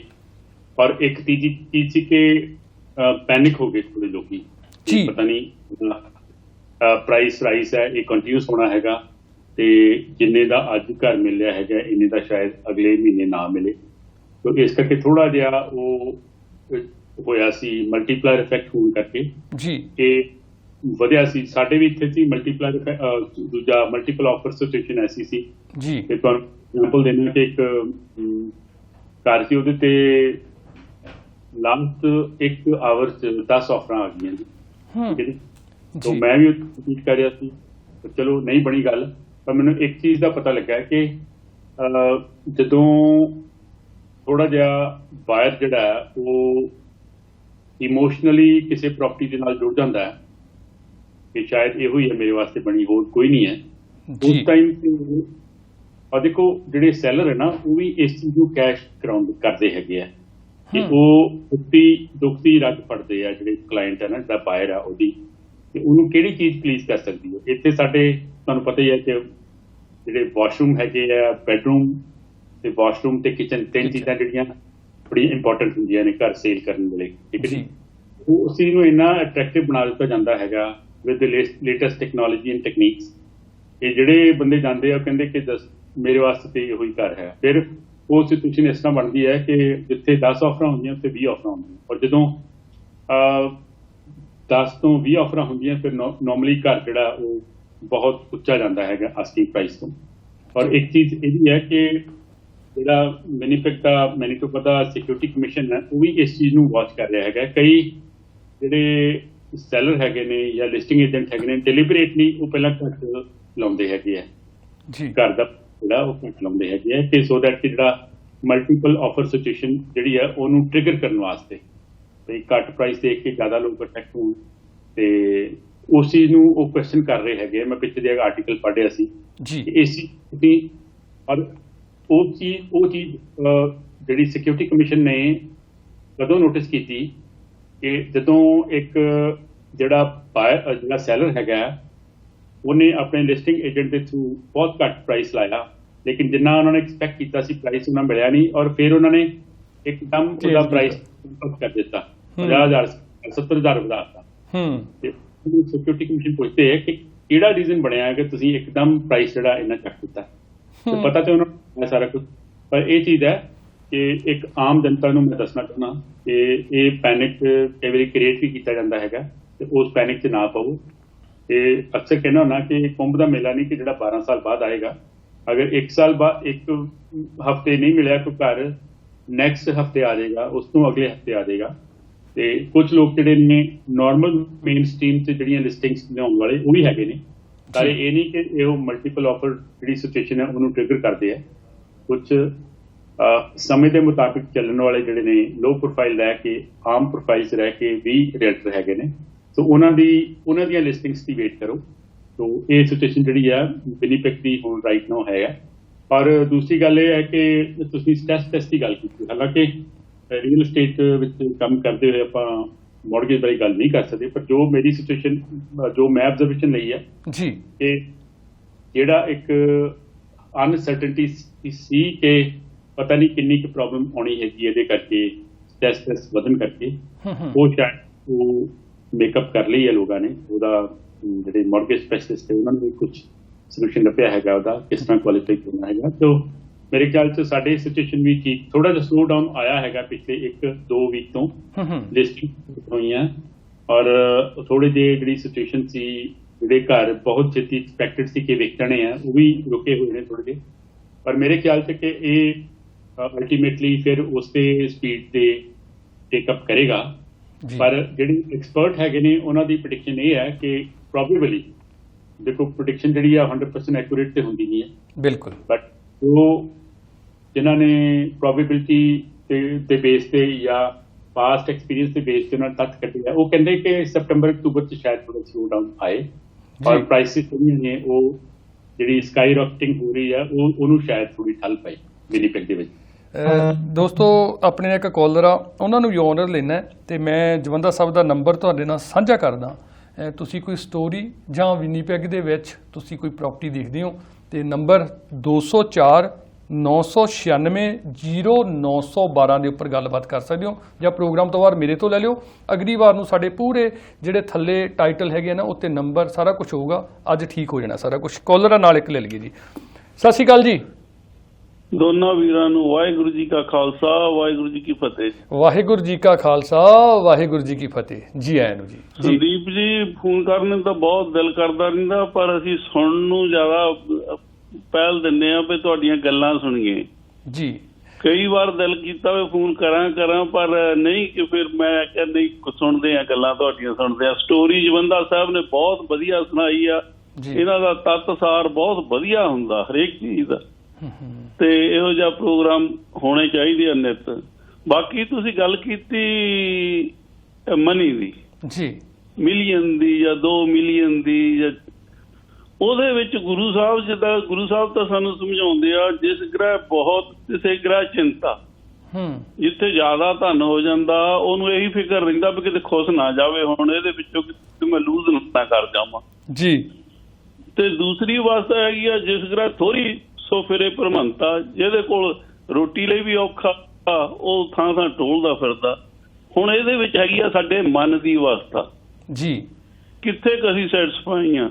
ਪਰ ਉਹਦੇ ਵਿੱਚ ਵੀ ਸਾਨੂੰ ਇਹ ਦੇਖਣਾ ਪਊਗਾ, ਹੁਣ ਅਸੀਂ 40 ਸਾਲ ਪਹਿਲਾਂ ਆਏ ਸੀ ਜੀ, 40 ਸਾਲ ਪਹਿਲਾਂ 1 ਲੱਖ ਦੀ ਵੈਲਿਊ ਬਹੁਤ ਸੀ,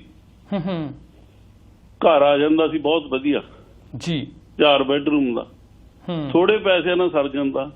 ਜੇ ਹੁਣ ਉਹਦੇ ਉੱਤੇ ਅਸੀਂ ਬੈਠੇ ਰਹਿੰਦੇ, ਅੱਜ ਹੁਣ ਮਿਲੀਅਨ ਨਾਲ ਵੀ ਕੁਝ ਨਹੀਂ ਬਣਦਾ ਹੈਗਾ। ਬਿਲਕੁਲ $100 ਦਾ ਤਾਂ ਕਾਰ ਦਾ ਟੈਂਕ ਹੀ ਭਰਦਾ ਜਿਹੜਾ ਹਫ਼ਤਾ ਕੱਢਦਾ ਮਸੀਂ। ਐਕਸਪੈਂਸਿਵ ਬਹੁਤ ਹੋ ਗਿਆ ਸਾਨੂੰ ਸਮੇਂ ਦੇ ਨਾਲ, ਕਿਉਂਕਿ ਜਿਹੜਾ ਯੁੱਗ ਆ ਨਾ ਜੀ, ਜਿਹੜੇ ਪਹਿਲੇ ਯੁੱਗ ਆ ਉਹ ਤੋਂ ਬਾਅਦ ਇਹ ਹੁਣੇ ਜਿਹੜਾ ਆਹ ਯੁੱਗ ਆਇਆ, ਇਹ ਉਹਨਾਂ ਤੋਂ ਬਹੁਤ ਫਾਸਟ ਜਾ ਰਿਹਾ। ਬਿਲਕੁਲ ਸਹੀ ਗੱਲ। ਇਹਦੇ ਵਿੱਚ ਹਰੇਕ ਬੰਦੇ ਨੂੰ ਕੈਚ ਕਰਨਾ ਬਹੁਤ ਔਖਾ ਆ। ਬਾਕੀ ਇਹਦਾ ਅਵਸਥਾ ਆ ਕਿ ਸਾਡੀ ਭਈ ਜੇ ਅਸੀਂ ਬੈਠੇ ਰਹੀਏ ਤੇ ਫਿਰ ਉਹ ਅਸੀਂ ਐਕਚੁਅਲੀ ਇਦਾਂ ਵੀ ਹੈ ਨਹੀਂਗਾ ਵੀ ਸਾਨੂੰ ਕੁਛ ਨਾ ਕੁਛ ਕਰਨਾ ਹੀ ਪੈਣਾ ਆ। ਮਨੀ ਹੁੰਦੀ ਆ, ਜਦੋਂ ਅਸੀਂ ਮਨੀ ਬਣਾਉਂਦੇ ਆ ਇਦਾਂ ਇੰਡੀਆ ਤੋਂ ਆਏ ਜਾਂ ਕਿਤੋਂ, ਪਹਿਲਾਂ 100,000 ਬਹੁਤ ਔਖਾ ਬਣਦਾ। ਬਿਲਕੁਲ ਜਦੋਂ ਤੁਸੀਂ 100,000 ਬਣਾ ਲਿਆ ਨਾ, ਫਿਰ ਤੁਹਾਨੂੰ ਇੰਨਾ ਟਾਈਮ ਨਹੀਂ ਲੱਗਦਾ ਔਰ ਇੰਨਾ ਔਖਾ ਨਹੀਂ ਹੋਣਾ ਪੈਂਦਾ। ਫਿਰ ਉਹ ਮਨੀ ਨੂੰ ਬਣਾਈ ਜਾਂਦੀ ਆ, ਫਿਰ ਸੌਖੀ ਬਣੀ ਜਾਂਦੀ ਆ। ਪਰ ਜੇ ਹੁਣ ਹੋਵੇ ਵੀ ਕੋਲ, ਤੁਸੀਂ ਕੁਝ ਲੈਂਦੇ ਨਹੀਂ ਕਰਦੇ ਨਹੀਂ ਮੰਨ ਲਓ, ਤਾਂ ਗਵਰਨਮੈਂਟ ਟੈਕਸ ਹੀ ਲਈ ਜਾਂਦੀ ਉਹ ਤੁਹਾਡੇ ਬੈਠਿਆਂ ਤੇ। ਬਿਲਕੁਲ ਉਹ ਮਨੀ ਤੁਹਾਡੀ ਘਟੀ ਜਾਂਦੀ ਹੈ। ਐਕਚੁਅਲੀ ਜਿਹੜੀ ਮਨੀ ਦੀ ਵੈਲਿਊ ਹੁੰਦੀ ਹੈ ਇਕਨੋਮਿਕ ਦੇ ਹਿਸਾਬ ਦੇ ਨਾਲ, ਜੇ ਤੁਹਾਡੇ ਕੋਲ ਜਾਂ ਮੇਰੇ ਕੋਲ ਅੱਜ $5 ਮਿਲੀਅਨ ਆ, ਆਪਾਂ $5 ਮਿਲੀਅਨ ਬੈਂਕ 'ਚ ਰੱਖ ਦਈਏ, ਉਹਦਾ ਕਿਆ ਆਊਗਾ ਕੁਝ ਨਹੀਂ ਆਉਂਦਾ। ਹੁਣ ਰੋਟੀ ਨਹੀਂ ਖਾ ਸਕਦੇ। ਤੇ ਉਹ ਜਿਹੜੀ ਆ ਜਦੋਂ 10 ਸਾਲ ਨੂੰ ਤੁਹਾਡੀ ਜਿਹੜੀ $5 ਮਿਲੀਅਨ ਪਿਆ ਬੈਂਕ ਦੇ ਵਿੱਚ, ਉਹਨੇ 5 ਨਹੀਂ ਰਹਿਣਾ ਜੀ, ਉਹਨੇ ਤੁਹਾਡੇ ਨੇ 3 ਜਾਂ 2 ਹੀ ਹੋ ਜਾਣਾ ਮੁੜ ਕੇ। ਜੋ ਹੁਣ ਹੋਇਆ, ਹੁਣ ਤਾਂ ਰਿਹਾ ਹੀ ਅੱਧ ਵੀ ਨਹੀਂ ਰਿਹਾ ਹੈਗਾ। ਅਸੀਂ ਵੀ ਜਿਹੜੇ ਫੰਡਾਂ 'ਚ ਪੈਸੇ ਪਾਏ ਸੀਗੇ ਜੀ, ਉਹ ਉਦਾਂ ਹੀ ਪਏ ਆ। ਹੁਣ ਉੱਥੇ ਉਹਨਾਂ ਦਾ ਗਰੋਥ ਕੀ ਹੋਣਾ, ਕਿਉਂਕਿ ਇੱਧਰ ਮਹਿੰਗਾਈ ਜ਼ਿਆਦਾ ਹੋ, ਪ੍ਰਾਪਰਟੀ ਦੇ ਰੇਟ ਵੱਧ ਗਏ। ਬਹੁਤ ਮਿਹਰਬਾਨੀ ਵੀਰ ਜੀ। ਬਾਕੀ ਜਿਹੜੀ ਹੈਗੀ ਆ ਜਿੱਦਾਂ ਮਨੀ ਦੀ ਤਾਂ ਇਸ ਤਰ੍ਹਾਂ ਹੈਗੀ ਆ ਭਈ, ਮੈਂ ਇੱਕ ਮੜ ਜਿਹਾ ਵਿਅੰਗ ਸੁਣਾ ਦਿੰਦਾ ਜੀ। ਵੀ ਇੱਕ ਵਾਰੀ ਕਿਤੇ ਨਾ ਕਿਸੇ ਪਿੰਡ ਨੂੰ ਅੱਗ ਲੱਗੀ ਹੋਈ ਸੀ ਜੀ। ਉਹ ਕੋਲ ਤੀ ਸੁੱਕੀਆਂ ਲੱਕੜਾਂ ਦੇ ਗੱਡੇ ਲੈ ਕੇ ਲੋਕੀ ਲੰਘ ਰਹੇ ਸੀ ਜੀ।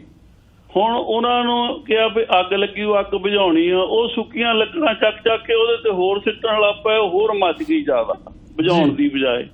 ਇਹ ਮਾਇਆ ਦੀ ਇਦਾਂ ਆ ਵੀ ਹੁਣ ਇਹ ਇੰਨਾ ਕੁ ਹੋ ਗਿਆ, ਹੁਣ ਇੰਨਾ ਕੁ ਹੋਰ ਕਰ ਲਈਏ, ਇੰਨਾ ਕੁ ਹੋਰ ਕਰ ਲਈਏ। ਐਂਡ ਨੀਗਾ ਕਿਸੇ ਚੀਜ਼ ਦਾ ਵੀ। ਇਹ ਗੱਲ ਵੀ ਠੀਕ ਹੈ, ਪਰ ਸੈਟੀਸਫਾਈ ਰਹੀਏ। ਈਜ਼ੀ ਜੋ ਹੁੰਦਾ ਉਹ ਤੁਸੀਂ ਕਰੋ, ਬਿਲਕੁਲ ਸਹੀ, ਔਖਾ ਨਾ ਹੋਵੇ ਬਹੁਤੇ, ਪਰ ਈਜ਼ੀ ਕਰੋ ਲਾਈਫ ਦੇ ਵਿੱਚ। ਹੋਣਾ ਵੀ ਚਾਹੀਦਾ। ਹਰੇਕ ਚੀਜ਼ ਗਰੋ ਹੋ ਰਹੀ ਹੈ ਇੱਥੇ, ਸਾਨੂੰ ਵੀ ਗਰੋ ਹੋਣਾ ਪੈਣਾ ਹੈ ਉਸ ਹਿਸਾਬ ਦੇ ਨਾਲ। ਬਹੁਤ ਮਿਹਰਬਾਨੀ। ਬਾਥਰੂਮ ਹੁੰਦਾ ਸੀ ਜੀ, ਸਮਾਂ ਘਰ ਦੇ ਵਿੱਚ, ਥੋੜਾ ਜਿਹਾ ਸਮਾਂ ਮੈਨੂੰ ਰੋਕਣਾ ਪੈਣਾ ਜੀ। ਮਾਲ ਤਾਂ ਘਰੇ ਨਹੀਂ ਲੈਂਦਾ ਕੋਈ, ਉਹ ਕਹਿੰਦਾ 3 ਸਮਾਂ ਭੱਜਿਆ ਜਾ ਰਿਹਾ ਜੀ। ਮੈਂ ਅਗਲੇ ਦਿਨਾਂ 'ਚ ਫਿਰ ਆਪਾਂ ਗੱਲ ਕਰਾਂਗੇ। ਪਹਿਲਾਂ ਕਾਲ ਕਰਿਆ ਕਰੋ ਥੋੜੀ ਜੀ। ਬਹੁਤ ਮਿਹਰਬਾਨੀ। ਸ਼ੁਕਰੀਆ ਜੀ, ਥੈਂਕ ਯੂ। ਸ਼ੁਕਰੀਆ ਜੀ, ਧੰਨਵਾਦ ਜਵੰਦਰ ਸਾਹਿਬ। ਕਿਉਂਕਿ ਟਾਈਮ ਬੜਾ ਤੇਜ਼ੀ ਨਾਲ ਭੱਜ ਜਾਂਦਾ, ਕਿਉਂਕਿ ਨਾ ਜਿਹੜਾ ਅਗਲਾ ਮੈਂ ਥੋੜਾ ਜਿਹਾ ਜਿਸ ਤਰ੍ਹਾਂ ਬਹੁਤ ਸੋਹਣੀਆਂ ਗੱਲਾਂ ਕੀਤੀਆਂ, ਉਦਾਹਰਨ ਬੜੀ ਸੋਹਣੀ ਦਿੱਤੀ, ਠੀਕ ਹੈ। ਤੇ ਜਿਹੜੇ ਡਾਲਰ ਕਹਿੰਦੇ ਸੀ ਜੇ 5 ਮਿਲੀਅਨ ਪਿਆਰ ਉਹ ਸੱਚੀ ਉਹ 3 ਹੀ ਰਹਿ ਜਾਣਾ। ਤੇ ਮੈਂ ਜਿਹੜੀ ਤੁਹਾਡੇ ਨਾਲ ਆਫ ਏਅਰ ਗੱਲ ਕੀਤੀ ਸੀ ਜੀ, ਕਿ ਅਸੀਂ ਘਰਾਂ ਦੇ ਵਿੱਚ ਹੀ ਇਨਵੈਸਟ ਕਰਨਾ ਜ਼ਿਆਦਾ ਥੋੜਾ ਜਿਹਾ ਸਾਨੂੰ ਸੌਖਾ ਲੱਗਦਾ। ਜਿਹੜੇ ਰੀਅਲਟਰ ਵੀਰ ਆ ਉਹ ਵੀ ਕਹਿੰਦੇ ਆ ਵੀ ਨਵਾਂ ਪ੍ਰੋਜੈਕਟ ਆਇਆ, ਸਾਡੇ ਕੋਲ ਵੀ ਆਉਂਦੇ ਆ ਜੀ, ਤੁਹਾਡੇ ਕੋਲ ਵੀ ਆਉਂਦੇ ਨੇ ਵੀ ਨਵਾਂ ਸੈਕਿੰਡ ਲੈ ਲਈਏ। ਕਮਰਸ਼ੀਅਲ ਵਾਲੇ ਪਾਸੇ ਨੂੰ ਬਹੁਤ ਘੱਟ ਜਾਂਦੇ ਸੀ। ਸਾਡੇ ਇੱਥੇ ਸ਼ੁਰੂਆਤ ਕੀਤੀ ਹੈ ਜੀ, ਮੈਂ ਵੀ ਸ਼ੁਰੂਆਤ ਕਰਾਈ ਆ ਕੁਛ ਕੁ ਦੀ, ਕਿ ਭਾਈ ਜੇ ਤੁਹਾਡੇ ਇੰਨੀ ਕੁ ਸੇਵਿੰਗ ਕੀਤੀ ਆ, ਕਿਉਂ ਨਾ ਆਪਾਂ ਥੋੜੀ ਜਿਹੀ ਕਮਰਸ਼ੀਅਲ ਵਾਲੇ ਪਾਸੇ ਨੂੰ ਜਾ ਵੜੀਏ। ਕੱਲ ਨੂੰ ਸਾਡੇ ਬੱਚਿਆਂ ਨੇ ਕੋਈ ਬਿਜ਼ਨਸ ਕਰਨਾ ਹੋਇਆ, ਜਾਂ ਸਾਡੇ ਬੱਚੇ ਕਾਫੀ ਮਤਲਬ ਕਰ ਰਹੇ ਆ ਜੀ, ਜਾਂ ਹੋਰ ਬਿਜ਼ਨਸ 'ਚ ਆ ਰਹੇ ਆ, ਕੱਲ ਨੂੰ ਜੇ ਉਹਨਾਂ ਨੇ ਆਪਣਾ ਆਫਿਸ ਕਰਨਾ ਹੈ, ਕੋਈ ਇਦਾਂ ਦੀ ਜਗ੍ਹਾ ਆਪਾਂ ਲੈ ਲਈਏ, ਨਾਲੇ ਤਾਂ ਇਨਵੈਸਟਮੈਂਟ ਹੋ ਜੂਗੀ ਜੀ, ਤੇ ਨਾਲੇ ਚਲੋ ਤੁਹਾਡੇ ਖਰਚੇ ਚੱਕ ਲੈਣਗੇ। ਕੱਲ ਨੂੰ ਤੁਸੀਂ ਜਾਂ ਤੁਹਾਡੇ ਬੱਚਿਆਂ ਨੇ ਕੰਮ ਕਰਨਾ ਹੈ, ਉਹ ਆਫਿਸ ਬਣਿਆ ਮਿਲ ਜੂ। ਇੱਥੇ ਮੈਂ ਸ਼ੁਰੂਆਤ ਕਰਾਈ ਹੈ ਜੀ, ਹੋਰ ਵੀ ਮੇਰੇ ਵਰਗੇ ਨੇ ਕਰਾਈ ਹੋਣੀ ਆ। ਵਿਨੀਪੈਗ ਬਾਰੇ ਥੋੜਾ ਦੱਸ ਦਿਓ ਜੀ। ਵਿਨੀਪੈਗ 'ਚ ਵੀ ਕਾਫੀ ਲੋਕੀ ਜਿਹੜੇ ਨੇ ਇੰਡੀਆ ਤੋਂ ਆਪਣਾ ਸਰਮਾਇਆ ਜਿਹੜਾ ਉਹ ਵਾਈਂਡ ਅਪ ਕਰਕੇ ਆ ਰਹੇ ਹੈਗੇ ਆ ਜੀ। ਔਰ ਉਹ ਕੀ ਕਰਦੇ ਆ ਕਿ ਕਈ ਵਾਰੀ ਮੇਰੇ ਨਾਲ ਹੁੰਦਾ ਹੈ ਜੀ ਕਿ ਆਹ ਲਓ ਸਾਡੀ ਸੇਵਿੰਗ ਹੈ ਤੇ ਇੱਕ ਤੇ ਇਨਵੈਸਟ ਕਰਵਾ ਦਿਓ ਜੀ। ਜਗ੍ਹਾ ਇਨਵੈਸਟ ਕਰਾਓ ਕਿ ਸਾਨੂੰ ਘਰੇ ਬੈਠਿਆਂ ਪੈਸੇ ਆਈ ਜਾਣ। ਮੈਂ ਚੈੱਕ ਵਾਪਸ ਕਰ ਦੇਣਾ ਹੁੰਦਾ। ਮੈਂ ਕਿਹਾ ਵੀ ਇੱਦਾਂ ਇੱਥੇ ਨਹੀਂ ਹੁੰਦਾ। ਇੱਥੇ ਤੁਹਾਨੂੰ ਜਿਹੜਾ ਵੀ ਬਿਜ਼ਨਸ ਤੁਸੀਂ ਜਾਂ ਕਮਰਸ਼ੀਅਲ ਤੁਸੀਂ ਇਸਟੈਬਲਿਸ਼ਮੈਂਟ 'ਚ ਤੁਸੀਂ ਇਨਵੈਸਟ ਕਰਨਾ, ਉੱਥੇ ਤੁਹਾਨੂੰ ਸਿਰ ਤੇ ਖੜ ਕੇ ਉਹਨੂੰ ਵਾਚ ਕਰਨਾ ਪੈਣਾ ਜੀ। ਠੀਕ ਹੈ। ਜੇ ਤੁਸੀਂ ਕਹੋ ਕਿ ਆਪਾਂ ਕਿਤੇ ਇਨਵੈਸਟ ਕਰ ਦਈਏ ਤੇ ਸਾਨੂੰ ਘਰੇ ਬੈਠਿਆਂ ਉਹਦੀ ਇਨਕਮ ਆਈ ਜਾਏ, ਤੁਹਾਨੂੰ ਪਤਾ ਹੀ ਹੈ ਜੱਟ ਸਾਹਿਬ ਕਿ ਇੱਥੇ ਵੀ ਚੋਰੀਆਂ ਹੁੰਦੀਆਂ, ਇੱਥੇ ਵੀ ਇੰਬੈਜ਼ਲਮੈਂਟਸ ਹੁੰਦੇ ਹੈਗੇ ਆ, ਸਾਰਾ ਕੁਝ ਹੁੰਦਾ ਤੇ ਜਿਸ ਤਰ੍ਹਾਂ ਪੰਜਾਬੀ ਦੀ ਕਹਾਵਤ ਹੈ ਕਿ ਸਿਰ ਤੇ ਨਹੀਂ ਕੁੰਡਾ ਤੇ ਹਾਥੀ ਫਿਰੇ ਲੁੰਡਾ। ਹਾਂਜੀ ਤੇ ਜੇ ਬਿਜ਼ਨਸ ਓਨਰ ਜਿਹੜਾ ਸਿਰ ਤੇ ਨਹੀਂ ਹੈਗਾ ਤੇ ਫਿਰ EMPLOYE ਜਿਹੜੇ ਆ ਉਹ ਸਾਰੇ ਓਨੈਸਟ ਨਹੀਂ ਹੁੰਦੇ। ਮੇਰੀ ਇਹੋ ਹੁੰਦੀ ਹੈ ਕਿ ਤੁਸੀਂ ਜਿਹੜੀ ਇਨਵੈਸਟਮੈਂਟ ਕਰਨੀ ਹੈ, ਇੱਕ ਤੇ ਤੁਹਾਨੂੰ ਘਰੋਂ ਬਾਹਰ ਨਿਕਲਣਾ ਪੈਣਾ, ਆਪ ਜਿਹੜੀ ਤੁਹਾਡੀ ਫਿਜ਼ੀਕਲ ਇਨਵੋਲਵਮੈਂਟ ਆ ਉਹ ਜ਼ਰੂਰੀ ਹੈ, ਤੁਹਾਨੂੰ ਅਵੇਅਰ ਹੋਣਾ ਪੈਣਾ ਕਿ ਜਿਸ ਟਾਈਮ ਤੇ ਤੁਸੀਂ ਨਹੀਂ ਹੈ ਉੱਥੇ ਬਿਜ਼ਨਸ ਤੇ ਤੁਹਾਡੇ ਕੋਲ ਕੋਈ ਉਹਦਾ ਜਿਹੜਾ ਮੋਨੀਟਰ ਕਰਨ ਵਾਸਤੇ ਕੋਈ ਬੈਕਅਪ ਹੋਣਾ ਚਾਹੀਦਾ ਜ਼ਰੂਰ। ਠੀਕ ਹੈ ਜੀ। ਤਾਂ ਕਿਉਂਕਿ ਉਹਨੇ ਕਈ ਬਿਜ਼ਨਸ ਲਏ, ਕਈਆਂ ਨੇ ਬਾਈ ਕੀਤੇ ਔਰ ਕਈ ਡੁੱਬ ਵੀ ਗਏ ਬਾਅਦ 'ਚ। ਠੀਕ ਹੈ ਜੀ। ਫਿਰ ਮੈਂ ਕੀਤਾ ਵੀ ਕਿਉਂ ਡੁੱਬੇ, ਫਿਰ ਇਹ ਚੀਜ਼ਾਂ ਸਾਹਮਣੇ ਆਈਆਂ ਕਿ ਜਿਹੜਾ ਓਨਰ ਥੋੜਾ ਜਿਹਾ ਅਵੇਸਲਾ ਹੋ ਗਿਆ। ਔਰ ਦੂਸਰੀ ਗੱਲ ਜਿਹੜੀ ਤੁਸੀਂ ਕਹੀ ਹੈ ਨੈਕਸਟ ਜਨਰੇਸ਼ਨ ਵਾਸਤੇ ਅਪੋਰਚੁਨਿਟੀ ਛੱਡਣ ਵਾਸਤੇ ਕਿ ਜੇ ਅਸੀਂ ਕਮਰਸ਼ੀਅਲ 'ਚ ਇਨਵੈਸਟ ਕਰਦੇ ਹਾਂ, ਕਮਰਸ਼ੀਅਲ 'ਚ ਐਕਚੁਅਲੀ ਕੀ ਹੈ ਕਿ ਥੋੜ੍ਹੀਆਂ ਜਿਹੀਆਂ ਕੰਪਲੀਕੇਸ਼ਨਸ ਜ਼ਿਆਦਾ ਹੁੰਦੀਆਂ ਨੇ, ਥੋੜ੍ਹੀ ਜਿਹੀਆਂ ਇਨਕੁਆਇਰੀ ਜ਼ਿਆਦਾ ਹੁੰਦੀਆਂ ਨੇ, ਥੋੜ੍ਹੀ ਜਿਹੀਆਂ ਰਿਪੋਰਟਸ ਜ਼ਿਆਦਾ ਹੁੰਦੀਆਂ ਨੇ। ਈਵਨ ਜਿਹੜੀਆਂ ਬੈਂਕਾਂ ਨੇ ਉਹ ਤੁਹਾਨੂੰ ਜਦੋਂ ਮੌਰਗੇਜ ਦਿੰਦੀਆਂ ਉਹ ਵੀ ਬਹੁਤ ਜ਼ਿਆਦਾ ਇਨਕੁਆਇਰੀ ਕਰਦੀਆਂ ਕਿ ਇਹਦਾ ਜਿਹੜੀ ਆਊਟਪੁੱਟ ਹੈ, ਐਨੂਅਲ ਆਊਟਪੁੱਟ ਕਿੰਨੀ ਹੈਗੀ ਬਿਜ਼ਨਸ ਦੀ। ਠੀਕ ਹੈ ਜੀ। ਇਹਨਾਂ ਚੀਜ਼ਾਂ ਤੋਂ ਕਈ ਵਾਰੀ ਡਰ ਕੇ ਲੋਕੀ ਕਹਿੰਦੇ ਚਲੋ ਘਰਾਂ 'ਚ ਹੀ ਕਰ ਦਿੰਦੇ ਆ ਤੇ ਕਿਹੜਾ ਸਿਰਦਰਦੀ ਰਹੇ। ਠੀਕ ਹੈ ਜੀ। ਪਰ ਹੈ ਕਿ ਨੋ ਪੇਨ ਨੋ ਗੇਨ। ਜੇ ਤੁਸੀਂ ਬਹੁਤੀ ਪੇਨ ਲਓਗੇ तो कहते हैं कि जिस तरह एक कहावत है कि लम्हों ने खता की सदियों ने सदा पाई। अगर एक इन्वेस्टमेंट तुसी गलत कर देंगे हो तो हो सकता तुहाडी जिहड़ी सारी सेविंग है हुण तक वो सारी चल जाए। तो अगर तुसी कमर्शियल च भी करना चाहते हो, ईवन रेजिडेंशियल च भी कमर्शियल है तो तुहाडे कोल कई अपार्टमेंट यूनिट्स हुंदे हैगे ने, कई रूमिंग हाउसेस हुंदे हैगे आ, कई होर हुंदे है कमर्शियल कम रेजिडेंशियल यूनिट्स हुंदे हैगे आ। अगर ਉਹਦੇ ਬਾਰੇ 'ਚ ਵੀ ਕੋਈ ਤੁਹਾਨੂੰ ਇਨਫੋਰਮੇਸ਼ਨ ਹੈ ਲੈਣੀ ਚਾਹੁੰਦੇ ਹੋ ਜਾਂ ਕੋਈ ਤੁਹਾਨੂੰ ਕੋਈ ਡਾਊਟ ਹੈ ਉਹਦੇ ਬਾਰੇ 'ਚ ਜਾਂ ਕੋਈ ਕੁਐਸਚਨ ਨਹੀਂ ਕਲੀਅਰ ਆਊਟ ਹੈਗਾ ਤੇ ਤੁਸੀਂ ਕੰਟੈਕਟ ਕਰ ਸਕਦੇ ਹੋ। ਬਾਕੀ ਇੱਕ ਰੈਂਟਲ ਪ੍ਰਾਪਰਟੀ ਜਿਹੜੀਆਂ ਨਾ ਉਹ ਕਾਫੀ ਇੱਥੇ ਇਨਵਾਇਰਨਮੈਂਟ ਹੈਗਾ ਜੀ ਆਪਣੇ ਵਿਨੀਪੈਗ 'ਚ ਜੀ। ਲੇਕਿਨ ਰੈਂਟਲ ਪ੍ਰਾਪਰਟੀਜ਼ ਲੈ ਰਹੇ ਲੋਕ but without any preparation, without any homework ਜੀ। ਤੇ ਜਿਸ ਤਰ੍ਹਾਂ ਤੁਹਾਡੇ ਓਨਟਾਰੀਓ 'ਚ ਵੀ ਤੁਹਾਨੂੰ ਪਤਾ ਕਿ ਜਦੋਂ ਡੀਲ ਕਰਦੇ ਹੋ ਟੈਨੈਂਟ ਦੇ ਨਾਲ ਤੁਹਾਨੂੰ ਕਈ ਤਰ੍ਹਾਂ ਦੀਆਂ ਮੁਸ਼ਕਲਾਂ ਆਉਂਦੀਆਂ ਹੈਗੀਆਂ ਨੇ। ਕਈ ਤੁਹਾਨੂੰ ਲੈ ਜਾਂਦੇ, ਪ੍ਰਾਪਰਟੀ ਜਿਹੜੀ ਰੈਕਅਪ ਕਰ ਦਿੰਦੇ ਆ, ਡਿਸਟਰੋਏ ਕਰ ਦਿੰਦੇ ਆ। ਸੇਮ ਚੀਜ਼ ਇੱਥੇ ਹੈਗੀ ਹੈ ਜੀ। ਤਾਂ ਉਸ ਨੂੰ ਕਰਨ ਵਾਸਤੇ ਇੱਕ ਬੇਸਿਕ ਪ੍ਰੈਪਰੇਸ਼ਨ ਔਰ ਬੇਸਿਕ ਹੋਮਵਰਕ ਜ਼ਰੂਰੀ ਹੈ। ਫੀਜ਼ੀਬਿਲਿਟੀ ਰਿਪੋਰਟ ਜਿਹੜੀ ਆ ਉਹ ਵੀ ਹੈ, ਉਹ ਕਿੱਦਾਂ ਬਣਾਉਣੀ ਹੈ, ਕੀ ਚੀਜ਼ਾਂ ਤੁਸੀਂ ਡਿਸਕਸ ਕਰ ਸਕਦੇ ਹੋ, ਉਹ ਸਾਰਾ ਵਾਸਤੇ ਮੈਂ ਹਾਜ਼ਰ ਹਾਂ। ਤੁਸੀਂ ਮੈਨੂੰ ਕੰਟੈਕਟ ਜੀ। ਆਪਣੇ ਜਵੰਦਾ ਸਾਹਿਬ ਇੱਕ ਵਾਰੀ ਆਪਣੇ ਜ਼ਬਾਨੀ ਤੁਹਾਡਾ ਬਹੁਤ ਮੈਂ ਸ਼ੁਕਰੀਆ ਕਰਦਾ। ਮੈਂ ਸੱਚੀ ਹੁੰਦਾ ਨਾ ਕਹਿੰਦੇ ਹੁੰਦੇ ਆ ਜਦੋਂ ਦਿਲੋਂ ਮੈਂ ਗੱਲ ਜੀ ਕਰਦਾ ਹੁੰਦਾ ਜੀ ਜਿਹੜੀ ਮੈਂ ਜਿਹੜਾ ਬਾਲਾ ਨਹੀਂ, ਮਤਲਬ ਮੈਂ ਇਹ ਨਹੀਂ ਕਹਿੰਦਾ ਹੁੰਦਾ ਜਵੰਦਾ ਸਾਹਿਬ ਬਹੁਤ ਮਤਲਬ ਸੱਚਾ ਜਾਂ ਮੈਂ ਹੈ ਨਾ, ਦਿਲੋਂ ਮੈਂ ਤੁਹਾਡਾ ਸਤਿਕਾਰ ਕਰਦਾ, ਮਤਲਬ ਤੁਹਾਡੀ ਲਿਖਤ ਦਾ ਸਤਿਕਾਰ ਕਰਦਾ, ਤੁਹਾਡੇ ਨਾਲ ਗੱਲਬਾਤ ਹੁੰਦੀ ਆ ਸਤਿਕਾਰ ਕਰਦਾ। ਬਹੁਤ ਧੰਨਵਾਦ। ਤੇ ਇੱਕ ਵਾਰੀ ਪਲੀਜ਼ ਫੋਨ ਨੰਬਰ ਜ਼ਰੂਰ ਦੱਸ ਦਿਓ ਤੇ ਮੈਂ ਦੋਸਤੋ ਜ਼ਰੂਰ ਕਹੂੰਗਾ ਤੁਸੀਂ ਵੀ ਜਵੰਦਾ ਸਾਹਿਬ ਨਾਲ ਜੇ ਵਿਨੀਪੈਗ 'ਚ ਹੋ ਜਾਂ ਕਿਸੇ ਹੋਰ ਸ਼ਹਿਰ 'ਚ ਵੀ ਹੋ, ਤੁਹਾਡੇ ਕੋਲ ਕੋਈ ਕਹਾਣੀ ਹੁੰਦੀ ਆ ਜਿਹੜੀ ਕਿ ਜਵੰਦਾ ਸਾਹਿਬ ਆਪਣੀ ਕਲਮ ਦੇ ਨਾਲ ਉਹਨਾਂ ਨੂੰ ਹੋਰ ਸੋਹਣੇ ਤਰੀਕੇ ਨਾਲ ਲਿਖਣ ਕਿ ਜਿਹੜੀ ਸਾਨੂੰ ਪੜ੍ਹ ਕੇ ਕੁਛ ਨਾ ਕੁਛ ਸਿੱਖਿਆ ਮਿਲ ਸਕੇ, ਤੁਸੀਂ ਲਿਖ ਸਕਦੇ ਹੋ, ਕਾਲ ਕਰ ਸਕਦੇ ਹੋ। ਜਾਂ ਤੁਹਾਨੂੰ ਕੋਈ ਪ੍ਰਾਪਰਟੀ ਵਿਨੀਪੈਗ ਦੇ ਵਿੱਚ ਚਾਹੀਦੀ ਆ ਤਾਂ ਵੀ ਕਾਲ ਕਰ ਸਕਦੇ ਹੋ। ਜਵੰਦਾ ਸਾਹਿਬ ਪਲੀਜ਼ ਨੰਬਰ ਜ਼ਰੂਰ ਦਿਓ ਇੱਕ ਵਾਰੀ ਆਪਣਾ।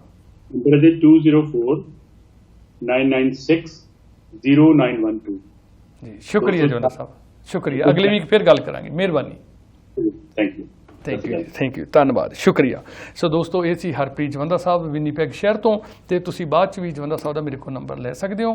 ਪ੍ਰੋਗਰਾਮ ਦੇ ਵਿੱਚ ਕੋਈ ਸ਼ਬਦਾਵਲੀ ਦੇ ਵਿੱਚ ਸਾਡੇ ਕੋਲੋਂ ਕੁਛ ਇੱਧਰ ਉੱਧਰ ਹੋ ਜਾਂਦਾ, ਉਹਦੇ ਲਈ ਮਾਫੀ। ਪ੍ਰੋਗਰਾਮ ਦੇਖਣ ਲਈ ਤੁਹਾਡਾ ਸਾਰਿਆਂ ਦਾ ਬਹੁਤ ਧੰਨਵਾਦ। ਜਿਉਂਦੇ ਵਸਦੇ ਰਹੋ। ਸਤਿ ਸ਼੍ਰੀ ਅਕਾਲ ਜੀ।